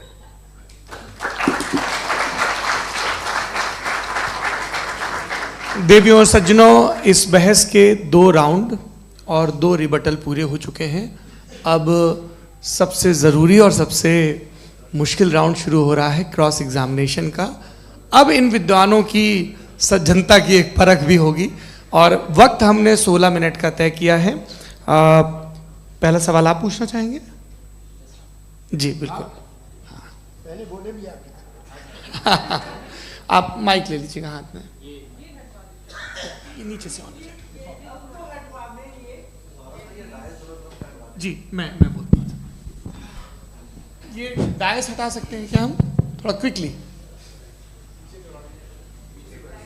डायस पीछे कर दीजिए बस थोड़ा सा, है, ताकि ये जो दाएं बाएं लोग बैठे हैं, इसे हटा ही दीजिए। अब हम वहाँ तो जाने वाले नहीं। आराम से आराम से दोनों तरफ से हटा दीजिए।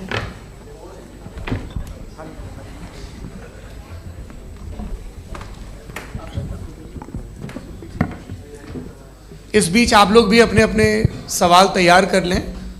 ये ध्यान रखेंगे कि मैं यहाँ से सवाल लूँगा, आप लोगों को अपना हाथ ऊपर करना है, अपना नाम बताना है और अधिकतम 3 वाक्यों में अपना सवाल पूरा करना है। कई लोग सवाल की जगह भाषण देने लगते हैं, उससे आज बचना है। जी मुफ्ती साहब, पहला सवाल आपका, 16 मिनट हैं, हम दोनों लोगों के सवाल लेंगे। जी जी बहुत शुक्रिया। आपकी जो अभी बात हुई बहुत अहम थी, मैं इसको चाहूँगा कि आगे डिस्कस करूँ, लेकिन चूँकि अभी ये वो सेगमेंट है क्रॉस एग्जामिनेशन, तो सबसे पहला सवाल आपसे ये है कि जो मैं इतनी देर से कॉन्टिंजेंसी आर्ग्यूमेंट आपको बता रहा था, ये अकल से ही बता रहा था हजरत, आप ये बताएं कि आप इन्फिनिट रिग्रेस ऑफ कॉजेस को पॉसिबल मानते हैं या नेसेसरी बीइंग के एग्जिस्टेंस को सही समझते हैं, चूंकि 2 ही ऑप्शन हो सकता है, आप ये बताएं। देखिए, आपको मैं ईमानदारी से बात करूँ, एक तो मैं कॉन्टिजेंसी वर्ड ठीक से समझता नहीं, और इस वक्त भी जो आपने अंग्रेज़ी के अल्फाज इस्तेमाल किए वो ज़रा थोड़े से मुझे डिफ़िकल्ट और कॉम्प्लिकेटेड लगे, तो आप ज़रा सिंपल ज़बान में सवाल कर सकते हैं? बिल्कुल कर सकता हूँ जी। यूनिवर्स की हर चीज़ कॉन्टिंजेंट होने का मतलब ये है कि वो अपने एग्जिस्टेंस में किसी के ऊपर डिपेंडेड है। जो भी चीज़ डिपेंडेड होगी वो चीज़ इंडिपेंडेंट नहीं हो सकती, तो उसका कोई ना कोई कॉज होगा।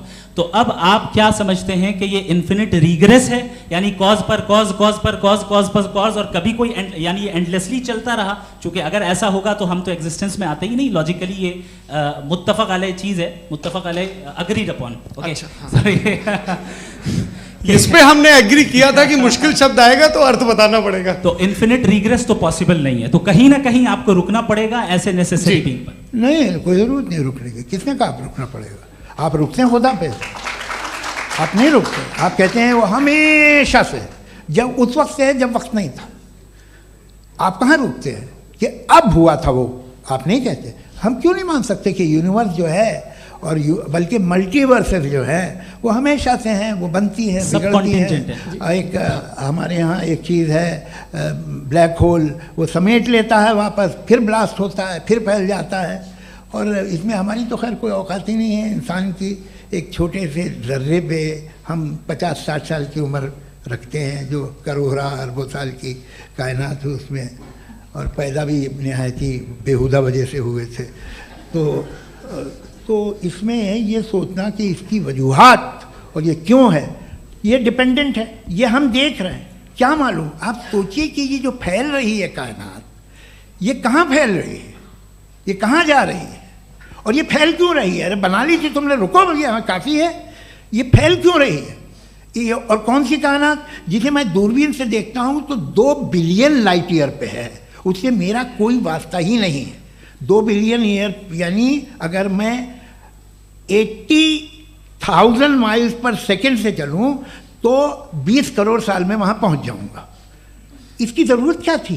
ये दुनिया, ये कायनात तो इंसान अशरफुल मखलूक़ात के लिए बनाई गई ना। तो ये सब ये टर्म समझ में नहीं आया, इसमें कोई ख़ास समझने वाली बात थी भी नहीं। ये जो अल्टीमेट कहा यह जाता है कि ये जो पूरी यूनिवर्स है, ये जो दुनिया है, ये इंसान के लिए बनाई गई। अच्छा, ये सब इंसान के लिए। क्यों साहब, सही है ना? बिल्कुल, लेकिन इसका ये मतलब नहीं कि किसी चीज के पीछे रीजन आपको नहीं पता तो रीजन नहीं है, इसे कहते हैं नहीं, मुझे नहीं पता, लेकिन मेरी जिम्मेदारी नहीं है। वो बिल्कुल सही कहा था उसने, बर्टन रसल ने। आपने उसे मजाक में टाल दिया कि भाई आप एक दावा कर रहे हैं, मैं क्यों कहूं कि ये गलत है दावा? आप प्रूफ कीजिए, मेरे पे जिम्मेदारी ही नहीं है, मैंने थोड़ी कहा है। आप प्रूफ कीजिए कि ये सही है। आप आर्ग्यूमेंट ऑफ कंटिजेंसी का जवाब ही नहीं दे रहे हैं। पूछना चाहेंगे? आप सवाल पूछना चाहेंगे मुफ्ती साहब से? क्योंकि ये क्रॉस एग्जामिनेशन का दौर है। आप जैसे पहले बोल रहे थे फेथ को लेके कुछ, मैं ये पूछना चाहूँगा कि खुदा ने जो भी रेवलेशन किए हैं, एक मज़हब के नहीं बहुत से मज़हबों में किए हैं, अलग अलग रेवलेशन है। कहीं कुछ एक बातें हैं, कॉन्ट्रडिक्शन भी है आपस में, कहीं कुछ आप कर सकते हैं, कहीं कुछ नहीं कर सकते। ऐसा नहीं है कि सबकी कोड ऑफ मॉरल एक है। तो ये किस्सा क्या है? अब आप ये देखिए कि मुझे कभी कभी लगता है कि जो फुटबॉल फाइनल होता है, लाखों लोग होते हैं, फिर वो टीवी कवर करती, करोड़ों लोग, अगर उसमें खुदा की एक बूमिंग आवाज़ आ जाती, मैं गॉड हूँ, तो सारे लोग अभी सुन लेते और टीवी पे भी सुन लेते, किस्सा ख़त्म होता। ये इतनी राजदारी क्या है कि तुम सामने कुछ तो सबूत दे दो हमें सॉलिड। ये कह साहब ये यूनिवर्स कैसे बनी, इससे मसला क्या हल होगा? मैं पूछूंगा आपसे खुदा कैसे बना? क्यों नहीं पूछूंगा कैसे बना? बल्कि वो तो कायनात से कहीं ज़्यादा इंटेलिजेंट है, कायनात से कहीं ज़्यादा कॉम्प्लेक्स। जी वो हमेशा से सही, आप कहेंगे मैं मान लूँगा। अच्छा, दोयम वो कादिर मुतलक, यानी कादिर मुतलक का मतलब ओमनीपोटेंट, वो जो चाहे कर सकता है। आपको नौकरी दिलवा सकता है, आपकी अच्छी जगह शादी करवा सकता है, आपके पड़ोसी का मुकदमा हरवा सकता है, आपको जिता सकता है, सब काम करता है। थोड़ा सा माइक क्लोज जी। वो इस दुनिया को चला कैसे रहा है? ये दुनिया कैसे चल रही है? आपको इस पर हैरत नहीं होती? या क़यामत के बाद कभी एक जस्टिस होगा, जब ये बच्चा मर चुका होगा, जिसकी धज्जियाँ उड़ गई बम से, इसको इंसाफ मिलेगा तब? अच्छा, अब जवाब दूं? हाँ जी, मैं इसीलिए आप की तरफ। सबसे पहले आपने रेवलेशन और स्क्रिप्चर्स की बात की, इस पे मैं बात कर सकता हूं, लेकिन आज नहीं करूंगा चूंकि वक्त कम है, कभी और इस पे डिस्कस करेंगे। मैं तैयार हूं उस पे भी बात करने के लिए। ये अभी से राउंड 2 की भूमिका तय हो रही है। Does God exist round 2? चूंकि आज गॉड के एग्जिस्टेंस पे बात है, तो मैं उसी के रिलेटेड जो है आपके सवालात को एंटरटेन भी करूंगा और मैं भी पूछूंगा। आपने कहा कि आपने साबित ही नहीं किया, जबकि आर्ग्यूमेंट ऑफ कॉन्टिजेंसी बुनियादी आर्ग्यूमेंट है। आप मुझे कॉन्टिजेंसी का मतलब बताइए, आपका मतलब क्या? कॉन्टिजेंसी कॉन्टिजेंसी का मतलब यह हुआ कि हर वो वजूद जो किसी भी चीज का पाबंद है, हर वो वजूद या हर वो चीज जो अपने एग्जिस्टेंस में किसी भी चीज के पाबंद है और उससे बाउंड है, उसको उसकी ज़रूरत है, उस पर डिपेंड करती है, तो जाहिर सी बात है कि उसका कोई ना कोई कॉज होता है। ये तो अक्ल की बात है। ये आप रीजनिंग की बात करते हैं, मैं वही कर रहा हूं। दूसरी चीज आपने ये बात कही कि इतने बिलियन लाइट ईयर्स दूर है, उसका मेरा क्या लेना देना। फिर मेरे ख्याल से आपको ये नहीं कहना चाहिए I think therefore I am an atheist. आपको सोचना चाहिए, सिर्फ आप एक लिमिटेड दायरे में रहकर नहीं सोचें, बल्कि बाहर निकलकर सोचें। आपने तीसरा सवाल किया, आपने 2-3 सवाल एक साथ। ऐसी बातें ना कीजिए, कुछ लोगों को इतराज हो जाएगा आप पे कि आप कुछ भी सोचिए। ये इजाज़त आपको है नहीं, मुझे है।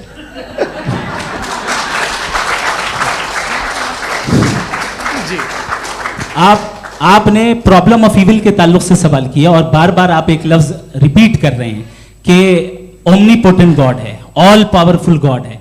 यही तो दरअसल समझना है कि गॉड का कॉन्सेप्ट क्या है। प्रॉब्लम ऑफ इविल जो है, प्रॉब्लम ऑफ इविल दर हकीकत दो असम्पशंस पर कायम है।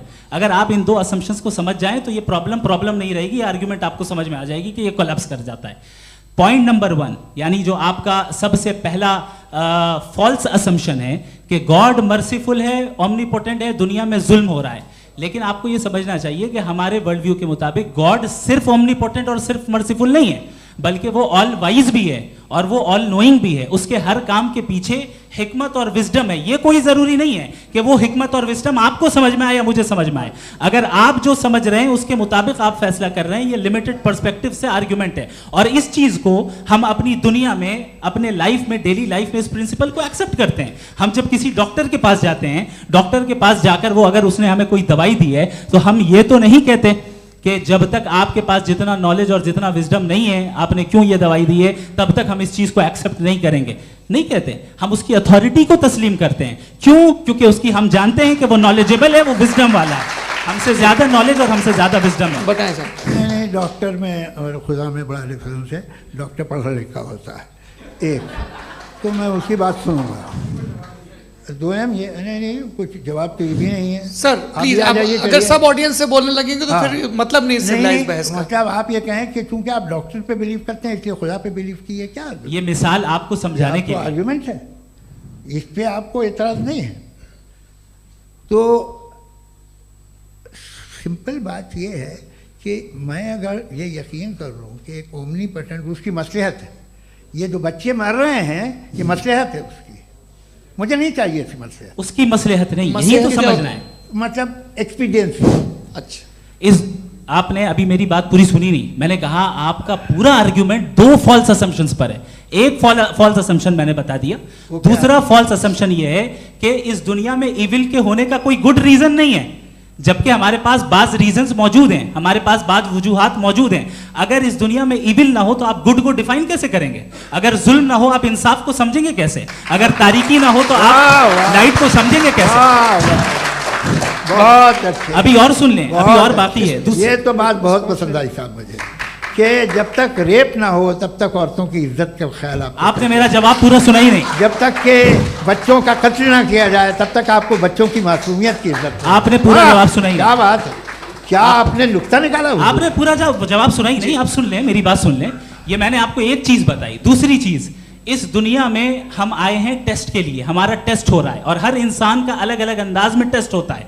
और इस दुनिया में अगर इविल मौजूद है तो वो इविल जरिया है हमारे अंदर ह्यूमन नोबल क्वालिटीज को डेवलप करने का और अलग अलग फील्ड में प्रोग्रेस करने का। और अगर हमारे अंदर और इस दुनिया में इविल नहीं होता तो बताइए टेस्ट का मतलब क्या होता? अगर मैं अपने स्टूडेंट को एमसीक्यूज दूं और उसमें सिर्फ राइट आंसर लिख कर दे दूं और कहूं तुम्हारा टेस्ट हो गया, ये मीनिंगलेस है। इस दुनिया में अगर हम टेस्ट के लिए आए हैं तो जाहिर है गुड एंड इविल दोनों मौजूद है। तो अगर गुड एंड इविल दोनों मौजूद है तो ये इविल भी खुदा का बनाया हुआ है?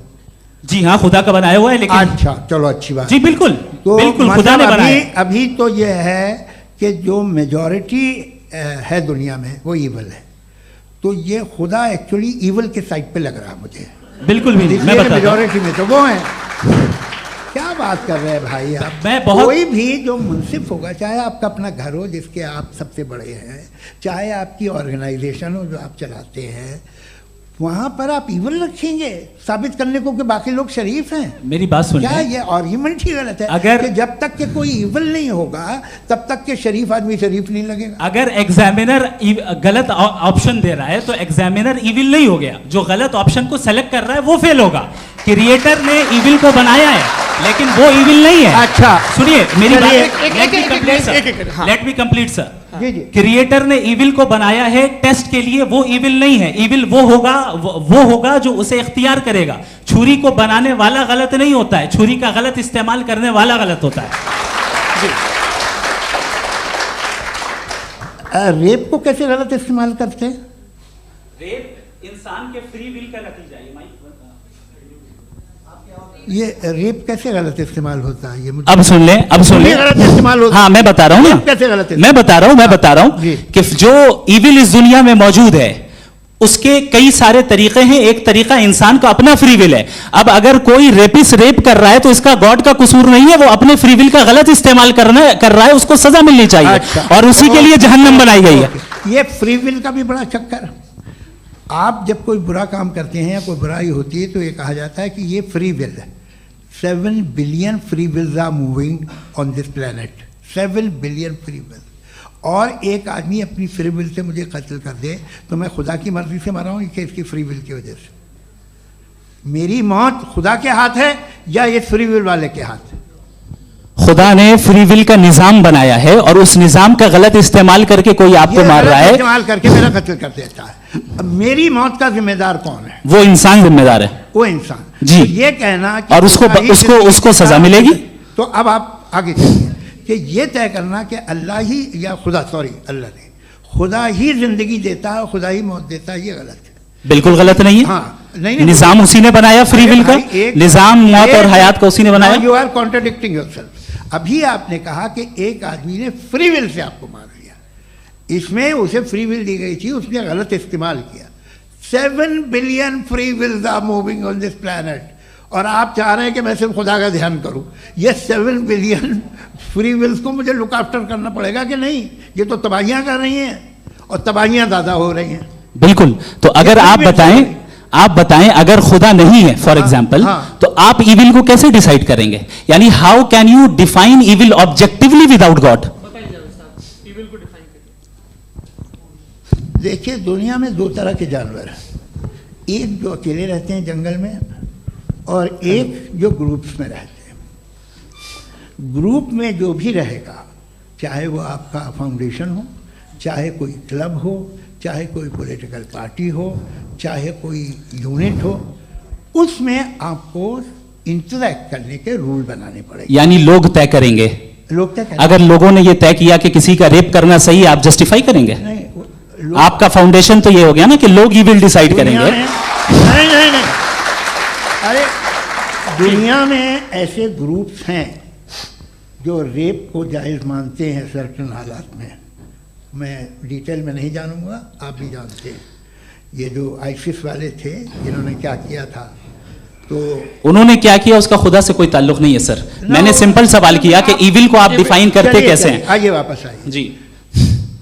आप साथ में तभी रह सकते हैं जब कुछ आप ऐसे उसूल डेवलप करें जिसमें हर एक का बेसिक तहफ़्फ़ुज़, हर एक का बेसिक राइट हो और हर एक को कोई आराम मिले।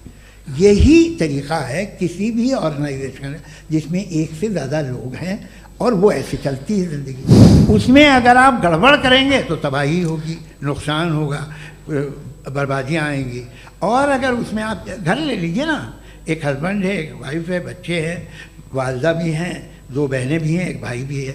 अब इसमें कोई निज़ाम आपको चाहिए साथ में रहने का और एक दूसरे पे भरोसा रहे, एक दूसरे के बहीख्वाह हों, एक दूसरे की मदद करें, ऐसी जिंदगी। सर आपकी बात आ गई, आप ये कह रहे हैं कि लोग डिसाइड करेंगे क्या सही है क्या गलत है, यही है? मेजॉरिटी डिसाइड करेगी क्या सही है क्या गलत है? अरे भाई बिल्कुल। मेजॉरिटी अगर ये कहे कि नाजी जर्मनी के साथ जिस तरह मेजॉरिटी थी कि जेनोसाइड करना सही, आप जस्टिफाई करेंगे? उस वक्त आपका ये सवाल सिर्फ उसके बाद क्लोजिंग। हाँ, उस वक्त प्लेनेट पे जो लोग थे उनमें कितने लोग हिटलर को सही समझते? अच्छा, प्लेनेट की मेजॉरिटी तय करेगी, सोसाइटी की नहीं। प्लेनेट की मेजॉरिटी गॉड के एग्जिस्टेंस को सही मानती है, आप क्यों नहीं मानते?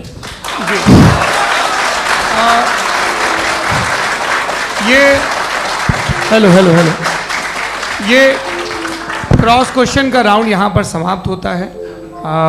और ये बड़ा अच्छा है कि इस तरह से फ्रेगमेंट कर दिया गया है ताकि जो मरकरी ऊपर जा रहा है नीचे जवाब दे दूं जी। प्लेनेट की ज़्यादातर मेजॉरिटी कुछ दूसरे मजहबों के खुदा को मानती है। आप उन्हें क्यों नहीं? आप तो मेजॉरिटी की बात कर रहे हैं। ये क्लोजिंग आप ये कह रहे हैं इविल और गुड को डिसाइड मेजॉरिटी करेगी, मेजॉरिटी जो कर देगा सही हो जाएगा। क्लोजिंग इसको जैसा आप ही लोगों ने तय किया है उसी फॉर्मेट को फॉलो कर लेते हैं। हाँ भाई, मैंने तो भले लोगों पे एतबार किया और तब मॉडरेशन तय किया जी। आपके पास 5 मिनट का वक्त है, क्लोजिंग आर्ग्यूमेंट है, उसके बाद हम ऑडियंस से क्वेश्चन आंसर लेंगे जावेद साहब के क्लोजिंग आर्ग्यूमेंट के बाद। ओके, बहुत शुक्रिया जी। हमारा जो टॉपिक है डज गॉड एग्जिस्ट, मैं इस पे इतने एकेडमिक तैयारी करके आया था, मुझे था कि मैंने सोचा था कि कई सारे मैं आर्ग्यूमेंट्स दूंगा, लेकिन वक्त की भी किल्लत और जावेद साहब बार बार इधर उधर चले जा रहे थे तो उसको भी थोड़ा एंटरटेन करना पड़ गया। डज गॉड एग्जिस्ट पे मैं एक ही आर्ग्यूमेंट दे पाया, आर्ग्यूमेंट्स बहुत हैं और डेफिनेटिव आर्ग्यूमेंट्स हैं, और मेरे आर्ग्यूमेंट को किसी एक राउंड में भी इन्होंने एंटरटेन नहीं किया और रेफ्यूट नहीं किया, एक राउंड में भी नहीं, एक राउंड में भी नहीं। और ना ही अभी अभी आपका क्लोजिंग आर्गुमेंट आएगा, नहीं वो बता देना। Argument of contingency sir. अरे मैं आपसे कई बार कह चुका हूँ कंटीजेंसी का मतलब अब मैं कैसे समझाऊं आपको आपस में? हाँ, आप और कितने आसानी से समझाऊं मैं, मुझे तो नहीं समझ में आ रहा है। आप अपनी आर्ग्यूमेंट ऑफ कंटीजेंसी उर्दू में बोल सकते हैं। हाँ, आप अपनी बात पूरी कर लें जी, आखिरी 4 मिनट। दूसरी चीज, just a minute please ma'am, can I talk? दूसरी चीज ये है कि आपने एक तो इसका जवाब नहीं दिया, दूसरा आपने गॉड के ना होने पर कोई डेफिनेटिव आर्ग्यूमेंट नहीं दिया, सिर्फ मजहब पे बात कर रहे हैं आप। मजहब तो आज हमारा टॉपिक ही नहीं था, आज तो हमारा टॉपिक हो, आप मजहब से ले लेकर आईएस तक चले गए। भाई हमारा क्या ताल्लुक है उससे? We condemn them. और उसका गॉड से क्या ताल्लुक है? अगर कोई गलत काम कर रहा है, किसी ने किसी को कत्ल किया, किसी ने किसी का रेप किया, उसको सजा मिलनी चाहिए। और आपके पास कोई भी rational strong foundation of morality नहीं है। आपने कहा कि मेजॉरिटी तय करेगी सोसाइटी की, वो सही होगा। मैंने कहा हिटलर को, फिर आप सही कहेंगे नहीं नहीं नहीं नहीं, प्लैनेट की सोसाइटी की मेजॉरिटी तय करेगी। तो प्लैनेट की मेजॉरिटी गॉड के एग्जिस्टेंस को मानती है, आप कह रहे हैं ये रिलीजियस है। तो यानी आपके पास कोई स्ट्रॉन्ग फाउंडेशन नहीं है ऑब्जेक्टिव मोरालिटी का। ऑब्जेक्टिव मोरालिटी का अगर कोई फाउंडेशन है तो वो सिर्फ गॉड है, गॉड है, गॉड है। थैंक यू जी। ये मुफ्ती शमाइल नदवी साहब का क्लोजिंग आर्ग्यूमेंट था। अब हमारे पास जी, मैं जी ये बड़ा अच्छा है कि दोनों लोगों को मॉडरेटर से शिकायत भी और बोल रहे भाई हमारी शाबाशी भी तो करते चलो। अब मेरी बात जी, आपके पास जावेद अख्तर साहब 5 मिनट का वक्त है, ये आपका क्लोजिंग आर्ग्यूमेंट है, टाइम रीसेट कर दें जी। देखिए, बहुत सारी बातें हैं। गॉड का डेफिनेशन दुनिया के किसी भी रिलीजन में है कि वो ओमनीपोटेंट है, ओमनीप्रेजेंट है, he is just, he is kind, he loves you and so on. मैं जब दुनिया देखता हूँ तो मुझे कोई ऐसा सुप्रीम पावर यहाँ दिखाई नहीं देती है जो इंसान की बहबूदी के लिए कुछ कर रही हो, कमज़ोर को बचा रही हो, मदद कर रही हो, जालिम को पीछे हटा रही हो। मैं नहीं देखा, तारीख़ में नहीं। एक तो अगर है और ये देख रहा है तमाशा, तो उसका होना न होना बराबर है।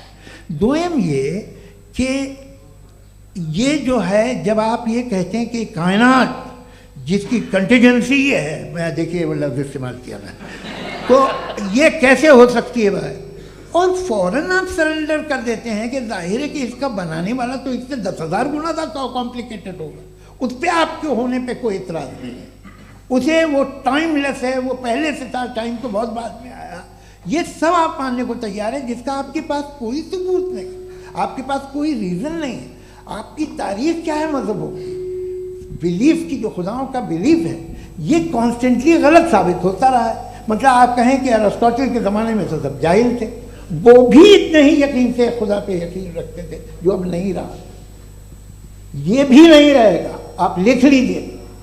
और इसके आसार आपको दुनिया में दिखाई देना शुरू हो चुके हैं। ये बहस क्या आज से 100 साल पहले इस तरह हो सकती थी? यहाँ तक तो आपको हम ले आए हैं। तो सर अरे इनको मदद की ज़रूरत नहीं भाई, ये सेल्फ सफिशिएंट आदमी है, आप क्यों इनकी मदद कर रहे हैं? Sir please.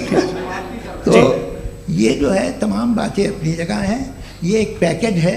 आप अकेले, कोई आदमी ऐसा नहीं जो सिर्फ गॉड को मानता हो, उसके साथ बहुत पैराफर्नेलिया आता है, अलग अलग पैराफर्नेलियाज आते हैं। They have always created chaos in the society. मैं तो आपको सीधा ऑफर देता हूँ कि दुनिया में 10 इम्पॉर्टेंट बिलीव्स हैं।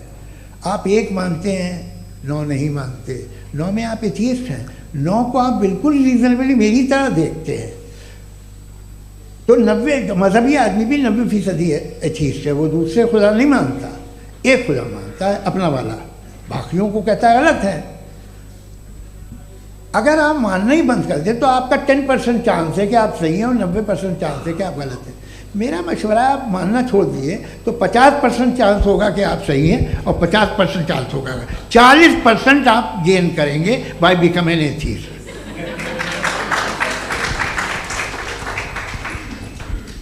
ये एक फरसूदा ख्याल है, ये ख़त्म हो रहा है। हो सकता है मेरी ज़िंदगी में ना हो, लेकिन ये हो जाएगा।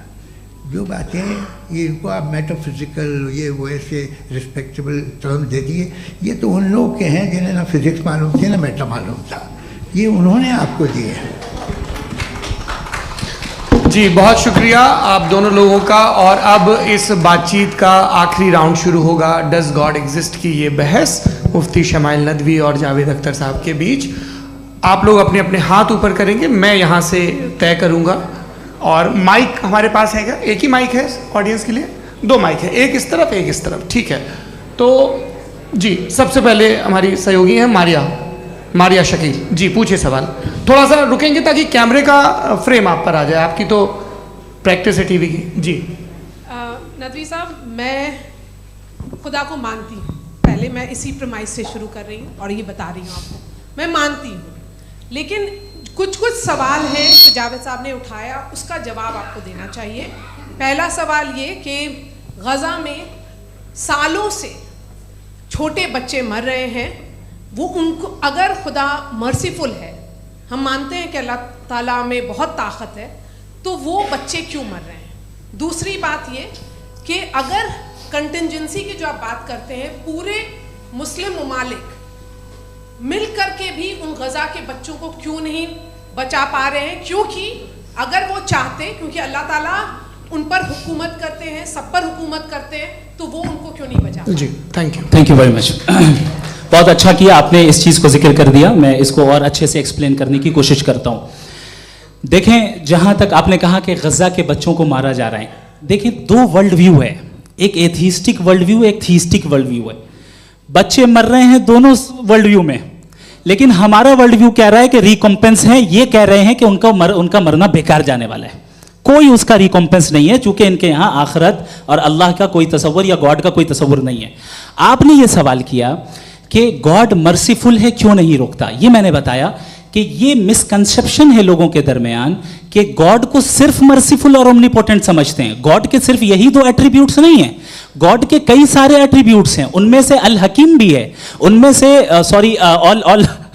ऑल वाइज भी है, ऑल नोइंग भी है। लिहाजा अगर इस दुनिया में किसी को तकलीफ आ रही है और गॉड उसको नहीं रोक रहा है, वो इसलिए नहीं रोक रहा है चूंकि इंसानों को फ्री विल दिया गया है। ठीक इसी तरीके से अगर एक डॉक्टर किसी छोटे बच्चे को इंजेक्शन लगा रहा है, उसे तकलीफ पहुंच रही है, उसके लिमिटेड पर्सपेक्टिव के एतबार से यह गलत हो रहा है और डॉक्टर बुरा है। लेकिन जब आप ब्रॉडर पिक्चर को देखेंगी, आपके और हमारे पास सिर्फ एक पिक्सल है, हमें इतना नजर आ रहा है कि गज़ा में कत्ल हो रहा है, लेकिन इसके पीछे कितना रिकॉम्पेंस उनको मिलने वाला है, पूरा पिक्चर गॉड के पास है। तो एक पिक्सल से आप पूरे पिक्चर को कभी भी जज नहीं कर सकती। आप इसमें कुछ जोड़ना चाहेंगे? आपको कुछ बोलना है इसमें? भैया आपने बहुत अच्छा जस्टिफिकेशन दिया, या आप वो जो वहाँ के प्राइम मिनिस्टर इजराइल के उन्हें भेजिए, वो बहुत खुश होंगे। आप जस्टिफिकेशन दे देना कि अगर गॉड नहीं है तो बच्चे क्यों मर रहे हैं, आप बताएं। वो ये सवाल पूछ रहे हैं कि अगर आप ईश्वर का अस्तित्व नहीं मानते हैं तो उन बच्चों की मौत को आप कैसे इंटरप्रेट करते हैं? भाई ये दुनिया जो है, जो ताकतवर लोग होते हैं वो एक नाइंसाफ़ी करते हैं। तो ये अच्छा काम है आपके नजदीक, तो नेचर नाइंसाफ़ी पे मबनी है। अरे मेरे भाई, आप नेचर की कहाँ बात कर रहे हैं, तो इंसान की बात। तो फिर जब मैं इंसान की बात कर रहा था, आप नेचर की बात करने लग गए। क्रॉस एग्जामिनेशन नहीं। हाँ, अब आप मुझे बोलने नहीं देंगे तो अलग बात है, आप बोलिए, मुझे कोई जल्दी नहीं। जी नहीं, ये क्रॉस एग्जामिनेशन मुझे बोल तो लेने दीजिए। जी बोलिए। क्या बात ये है कि ह्यूमन सोसाइटी तभी साथ में रह सकती है जब वो मोहब्बत से, एकता से, एक दूसरे के एहतराम करके रहे। इसके अलावा पॉसिबल नहीं है, अकेले तो इंसान रह ही नहीं सकता। वहाँ पर कुछ लोग हैं जो फाउल करते हैं, वो फाउल हमेशा से तारीख में होता आया है। आज ये हो रहा है, जो हो रहा है बहुत बुरा हो रहा है, बहुत जालिमाना है, बहुत जाबराना है। उसको आप कहें कि ये बच्चों को कॉम्पनसेशन मिल जाएगा या इसकी इंजेक्शन है, इंजेक्शन तो हेल्थ के लिए दिया जाता है। आप ये कह रहे हैं कि ये बच्चों की जो धज्जियां उड़ रही हैं ये इंजेक्शन है, ये टेस्ट है, ये टेस्ट है और उस टेस्ट में उनको ऐसा रिकॉम्पेंस मिलेगा जो आपके तसव्वुर के बाहर है। ये आप 3 बरस के बच्चे को बारूद से उड़ा के टेस्ट ले रहे हैं। वाह, वो नहीं ले रहा है, खुदा नहीं उड़ा रहा है, इजराइल उड़ा रहा है। जी, ये तो उसको कंडेम करें। अगला सवाल लेते हैं प्रोफेसर पुरुषोत्तम अग्रवाल। मुफ्ती साहब, एक निवेदन आपसे है कि कम से कम थोड़ा सा माइक क्लोज एक रिलीजियस और फिलोसफिकल कर मैं प्लीज। एक रिलीजियस और फिलोसफिकल ट्रेडिशन है जो ब्रह्मांड को यानी यूनिवर्स को ही अंतिम मानती है। सर्वम खलु इदम ब्रह्मम, this is Chandogya Upanishad, and it completely rules out the existence or necessity, आपके शब्दों में necessity of a creator, the creation itself is the creator. तो एक minute please.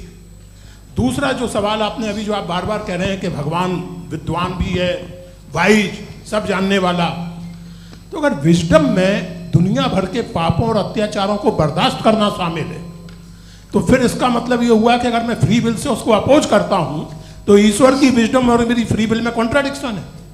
Because when I am opposing whatever is happening in Gaza, then I am opposing the God's will और God's wisdom.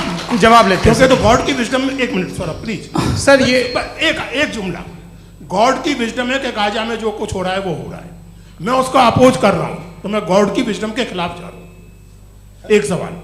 दूसरा ये नहीं, आपने दो already.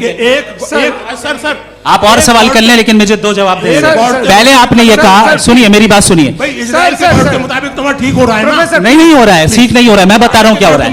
आप तशरीफ रखिए, मैं बता रहा हूँ क्या हो रहा है।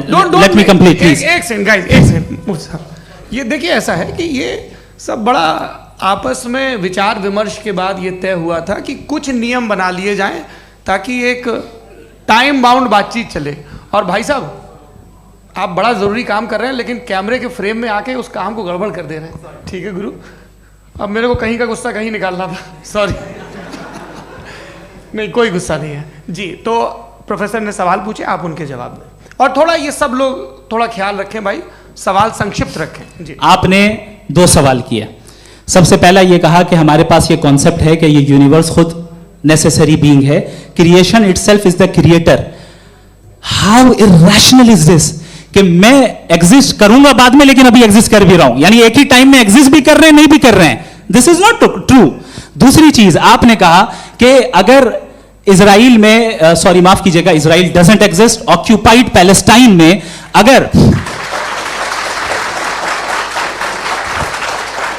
अगर ऑक्यूपाइड पैलेस्टाइन में बच्चों को मारा जा रहा है फ्री विल की वजह से और गॉड नहीं रोक रहा, ये कॉन्ट्रडिक्शन है। ये बताइए कि एक एग्जाम में एक बच्चा गलत आंसर लिख रहा है, सुनिए, एग्जामिनर चाहे तो रोक सकता है, क्यों नहीं रोक रहा है? ये कॉन्ट्रडिक्शन है या कॉन्ट्रडिक्शन नहीं है? नहीं सर, ये आपस में जी, ये क्या आपका सवाल? माइक दीजिए। फ्री विल दिया गया है टेस्ट के लिए, अकाउंटेबिलिटी के लिए। अगर फ्री विल नहीं होता तो आप कहते हैं हमें रोबोट बना दिया गया। नॉट मिसरिप्रेजेंट माय पोजीशन, आपकी जो भी पोजीशन, मैं अपनी फ्री विल के नाते, अपने ह्यूमन विजडम के नाते गाजा में हो रही अत्याचार का विरोध करता हूं। बिल्कुल करना चाहिए। आपके हिसाब से मैं गॉड की विजडम का विरोध कर रहा हूं? बिल्कुल नहीं, जो हो रहा है गॉड की, बिल्कुल भी नहीं, बिल्कुल भी नहीं।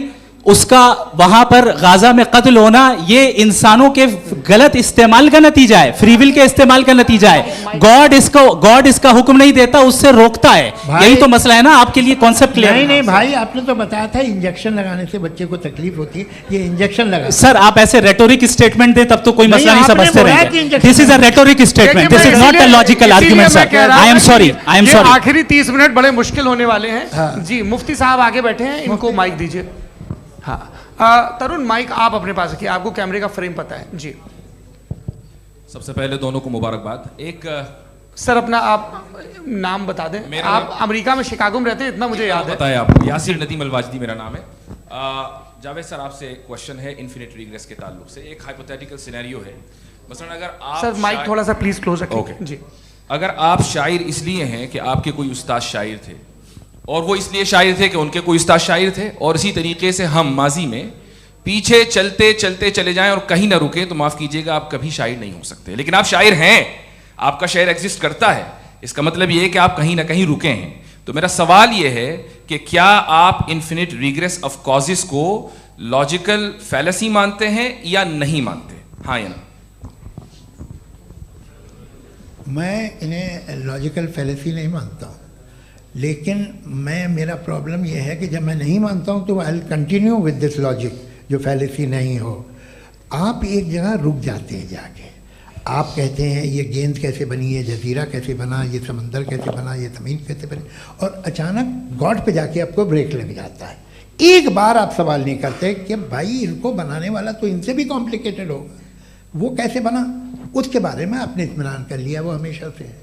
तो अगर आप उसे हमेशा से मानते हैं तो फिर ये मान लीजिए कि कायनात हमेशा से है, क्या तकलीफ है? फिर हम वजूद में नहीं आते जी हैं? हम मौजूद नहीं। अच्छा सर क्यों नहीं हो मैं सकते? बताऊंगा प्लीज प्लीज। जैसे मैंने मिसाल दी आपके शेर की, आपका शेर कभी वजूद में ना आता अगर शायर इसी तरह चलते रहते हमेशा। जी माइक मेरे ख्याल से एक सेकंड। इन्फिनिट रिग्रेस का कॉन्सेप्ट क्लियर नहीं हो जी। पाया, ऐसा रहने दें, लेट्स मूव ऑन सर। ठीक है, हाँ थोड़ा सा मॉडरेटर का भी ख्याल रखें। नहीं नहीं आपने तो रखा है, आपने रखा है। यहाँ पे गौहर रजा साहब हैं, वो भी एक सवाल पूछना चाहते हैं। माइक यार नीचे से ऑन कर दिए, नीचे। पहले तो ये कह दूं कि मैं उन बच्चों से शर्मिंदा हूं जिनको गजा में कत्ल किया गया, क्योंकि हमारे होते हुए कत्ल किया गया। लेकिन उससे ज़्यादा शर्मिंदगी इस बात से हुई कि मुझे लगा कि मुफ्ती साहब उसको जस्टिफाई कर रहे हैं। बिल्कुल भी नहीं, आप बहुत ही गलत मुझे बात लगा कह रहे मैं गलत हो सकता हूं। हैं। बिल्कुल गलत मैं है। सवाल पूछ रहा हूं, सवाल मैं देखिए, सवाल अगर पूछ रहा हूं। एक मैं जावेद भाई गौर से साहब, एक डिसएग्री गौर करता साहब, हूं। एक सेकंड देखिए, अगर देखिए ऐसा एक सेकंड आप सर वेट अरे आप कुछ मेरे पहले मुझे अपनी बात कह लेने दीजिए। अगर ऑडियंस तय करेगी तो फिर मॉडरेटर का मतलब नहीं। मेरा आप सबसे ये कहना है, ये बहस दो लोगों के बीच में है, एक तरफ मुफ्ती साहब, एक तरफ जावेद साहब। पिछले 1.5 घंटे से ये लोग अपने अपने तर्क रख रहे हैं। आपकी इनसे इत्तेफाकी हो सकती है, ना इत्तेफाकी हो सकती है। मेरे उस्ताद मुझे सिखा गए हैं कि मुखामुखम में असहमति की गुंजाइश बची रहनी चाहिए। अगर मैं आपकी बहुत इज्जत करता हूं गौहर साहब, आपने जो कमाल की किताबें लिखी, साइंटिफिक टेम्परामेंट, लेकिन मेरी ये गुजारिश है आप सबसे कि यदि आप इन लोगों ने जो बोला उन पर टिप्पणियां करेंगे तो ना वक्त की पाबंदी रहेगी, ना वो अनुशासन। आप सवाल पूछ लें, उस सवाल में जो बात आ जाए वो आ जाए।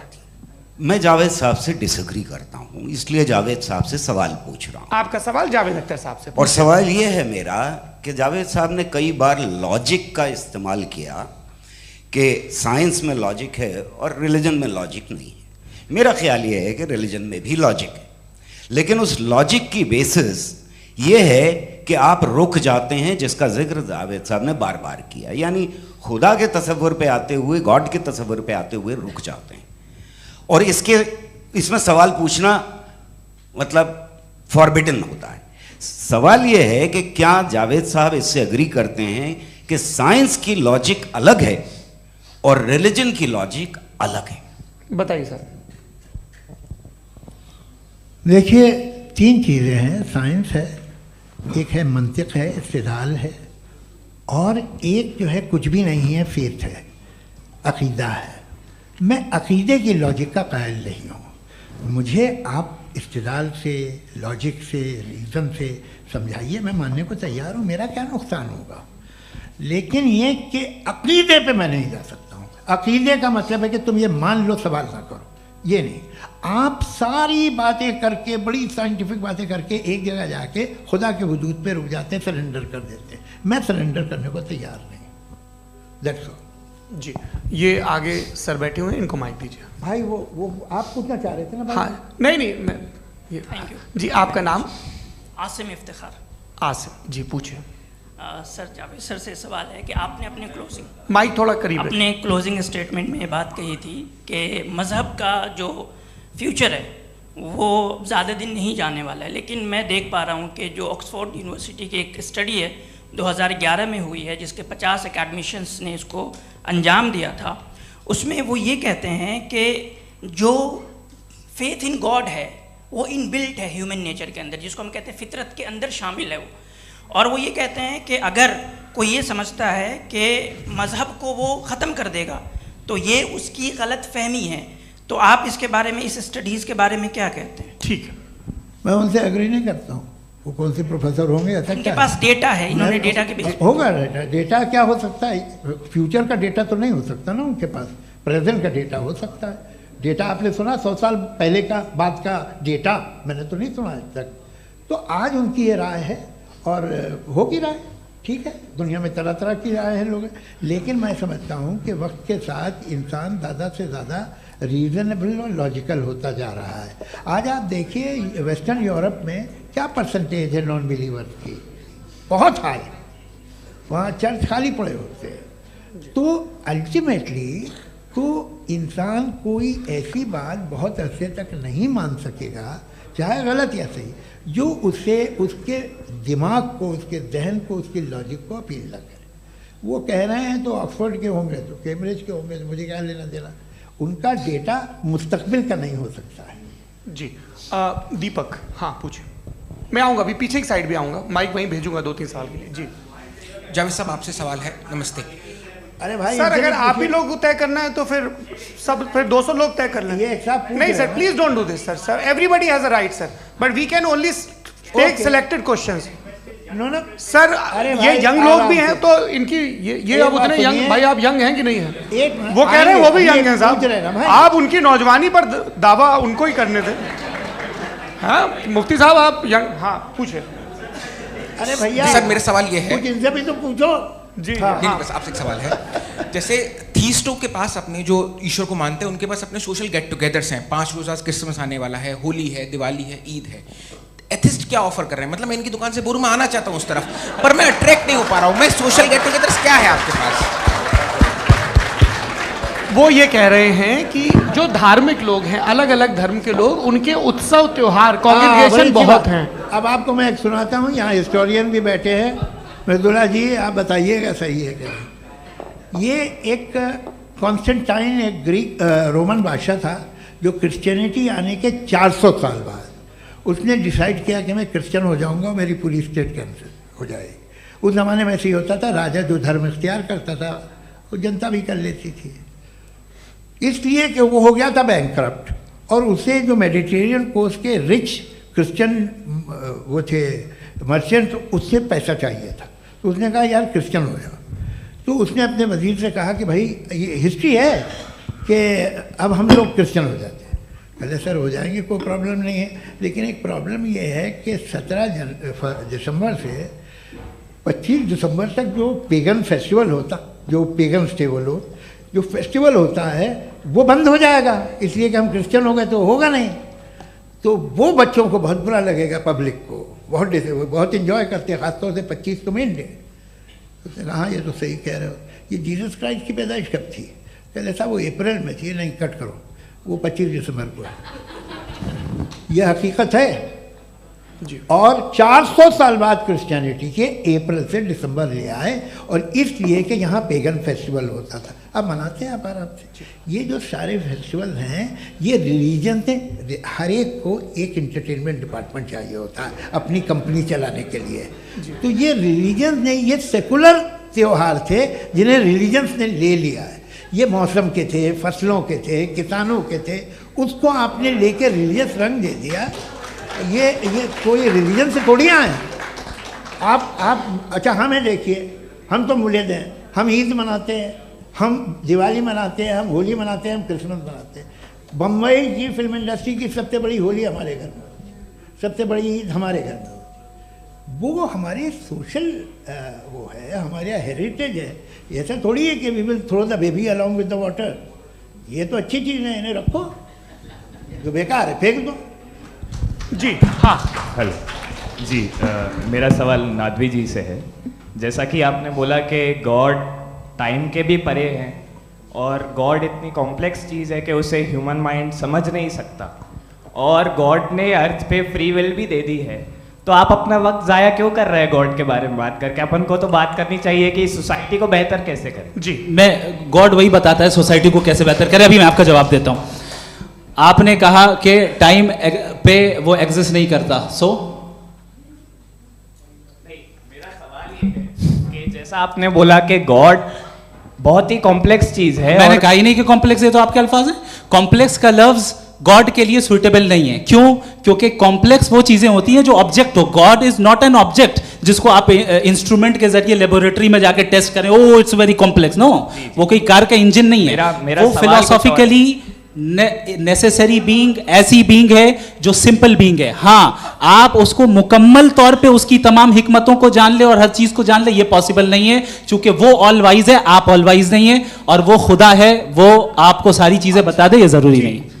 मेरा सवाल ये नहीं था, मेरा सवाल ये था कि जब गॉड इतना परे है इस दुनिया से कि उसने अर्थ पे फ्री विल भी दी है, हम सब ह्यूमंस की फ्री विल है, और जो सोसाइटी में हो रहा है वो अपन लोग डिसाइड करेंगे, तो अपन लोग डिसाइड नहीं करेंगे ना, अपन लोग डिसाइड नहीं करेंगे।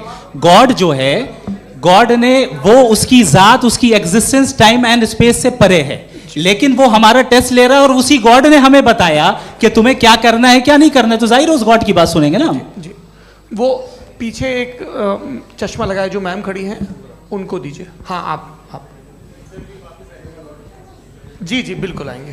देखिए मैं कोशिश कर रहा हूँ सब तरफ जाने की। हाँ, उनको दीजिए माइक। जी, हेलो सर, मैं ओमनी प्रेजेंट नहीं हूँ, टाइम पाबंद हूँ और जहां तक कोशिश कर सकता हूँ करूंगा। जी, अपना नाम बताइए। मेरा नाम उर्सुला है, मैं दिल्ली यूनिवर्सिटी की एक स्टूडेंट हूँ और मैं स्टूडेंट फेडरेशन ऑफ इंडिया से हूँ। मेरा सवाल मुफ्ती जी से है कि इस हॉल के इस कमरे में बैठ के हम लोग रेप की मोरालिटी के बारे में फिलोसफिकली बात तो कर सकते हैं, बट असलियत ये है कि रोज़मर्रा की ज़िंदगी में औरतें रेप के थ्रू गुजरती हैं, और हम लोग सिर्फ नंबर्स पे इस तरह नहीं देख सकते, क्योंकि कितनी औरतें हैं इन कंट्रीज़ में जहाँ पे आप बता रहे हैं कि केसेस कम हैं, जिनका एक्सेस है कि वो जाके केस फाइल कर सकें। कितनी औरतें हैं जो जिनको काम करने की आज़ादी है उन कंट्रीज़ में। यूरोप में ये आज़ादी आ गई, यूरोप में ये रूल्स आ गए, तो हम आज उसके बारे में बात कर पा रहे हैं। जी, जवाब। आपने ये कहा कि कमरे में बंद होकर हम लोग इस पर फिलोसफिकली बात कर सकते हैं, लेकिन हकीकत में क्या हो रहा है, वो ग्राउंड लेवल पे क्या हो रहा है जो बहुत गलत हो रहा है, और वो सफ़र कर रही हैं। आई अग्री, बहुत गलत हो रहा है, और जो गलत हो रहा है उसको हमें रोकना है। और क्यों रोकना है, वो गलत क्यों है, हमारे पास इसका ऑब्जेक्टिव फाउंडेशन है, इनके पास उसका ऑब्जेक्टिव फाउंडेशन नहीं है। मैं ये कहना चाह रहा हूं कि जहां पे भी जुल्म हो रहा है, जहां पे भी औरत पे जुल्म हो रहा है, या उसकी इज्जत लूटी जा रही है, या उसे तकलीफ पहुंचाई जा रही है, और सिर्फ औरत नहीं, किसी इंसान के ऊपर भी जुल्म हो रहा है, तो उसके खिलाफ खड़ा होना, ये मॉरलिटी हमारे पास गॉड के पास से आई है। वरना जावेद साहब तो कह रहे हैं कि जो है मेजॉरिटी डिसाइड करेगी, तो मेजॉरिटी तो कभी भी बदल सकती है। क्या आप हाँ। ये थोड़ी सी आपको गलतफहमी है। मैं अगर मेरे जुमले से ये मदना निकला या मैंने कहा, तो ये जुमला मैं वापस लेता हूँ, ये मेरा मतलब ही नहीं था कि मेजॉरिटी डिसाइड करेगी। मेजॉरिटी डिसाइड करे तो दुनिया में बड़ी, वैसे आपने कहा था ये जुमला। अच्छा, हो सकता है, मैं मान रहा हूँ, बाद में रिकैप कर लेंगे। अरे एक सेकंड, मैं अपनी एक्सप्लेनेशन देता हूँ। मुनासिब बात यह है कि हम सब के सब दिल में जानते हैं कि क्या अच्छा है क्या बुरा है, हमें पता है अच्छी तरह से। जो लोग बुरे काम करते हैं उन्हें भी मालूम अच्छा क्या है। यही तो सवाल था हजरत कि फिर ये मोरालिटी आई कहां से? Cross examination. हाँ जी, हाँ। मोरालिटी साथ रहने की डिजायर से आई है, यानी साथ रहकर जो कुछ कह दे, जो कुछ कर दे, वो हो जाएगा? नहीं, तो आप कायदे से रह ही कर सकते हैं जब तक लोगों में मोरालिटी हो, वरना क्यास हो जाएगा। ये आपको कैसे पता? जी, हमने देखा ना, जहाँ मोरालिटी का क्यास हो गया, हम देखते हैं। कहां पे देखते भाई? तो दुनिया में आप जो कह रहे हैं, आप कहीं पे अगर गलत हो रहा है, इस बहस तो के उसको बाद आप मैं आप लोगों देखिए, को सर मुफ्ती आप एपिस्टेमोलॉजी की बात कर रहे हैं, मैं ऑन्टोलॉजी की बात कर रहा हूं। मैं इस बहस के बाद आप दोनों लोगों को चाय पे होस्ट करूंगा, वहां पे क्रॉस एग्जामिनेशन कर लीजिएगा। अभी ऑडियंस का हक मार रहे हैं आप लोग भाई, सर जस्ट लोग हैं आप लोग। और ये भाई ये हाँ, उधर आएंगे, जी सर आएंगे। अच्छा सर, मेरा नाम लईकुर रहमान है और मैं अलीगढ़ मुस्लिम यूनिवर्सिटी का स्टूडेंट हूँ, और जहाँ तक मुझे पता है कि sir you are also product of Aligarh Muslim University. मैं भी उसी चमन का बुलबुल। हाँ सर, तो बहुत खुशी हुई मुझे जान करके कि मैं आपसे मिलूंगा। सवाल सर, मेरा सवाल यह है, सर सैयद अलैहिर्रहमा का नज़रिया यह था कि खुदा के वजूद को अक़ल के दायरे में रह कर के तलाश करना, न कि पूरी तौर से उसका इनकार कर देना। Sir, how will you define it? नहीं, तो ये तो आप इन्हें बताइए। ये सवाल आपसे कि खुदा का वजूद साबित कर रहे हैं। तो सर, आपने इनकार कर रखा है, इस वजह से मेरा क्वेश्चन उन्होंने यही सर से, एक सेकंड, सर सैयद ने यही कहा ना कि अक्ल से आप खुदा के वजूद को साबित नहीं कर सकते, यही कहा ना भाई। वो उन्होंने कहा कर सकते हैं और वो कर दिया गया आज। वो फोन दो।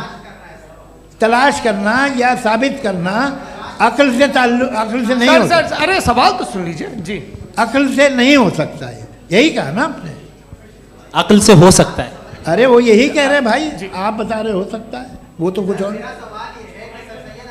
आप अगर सर देखो नौजवान फोन ले लो, वो इतनी कमाल की यूनिवर्सिटी है। अरे भाई दे दो ना जरा, एक मिनट दे दो भाई, मेरी बात सुनो, माइक पे बोलो ताकि जो लाखों लोग देख रहे हैं। माइक दे दो ना। अरे देंगे ना माइक, तुम ठहरो तो।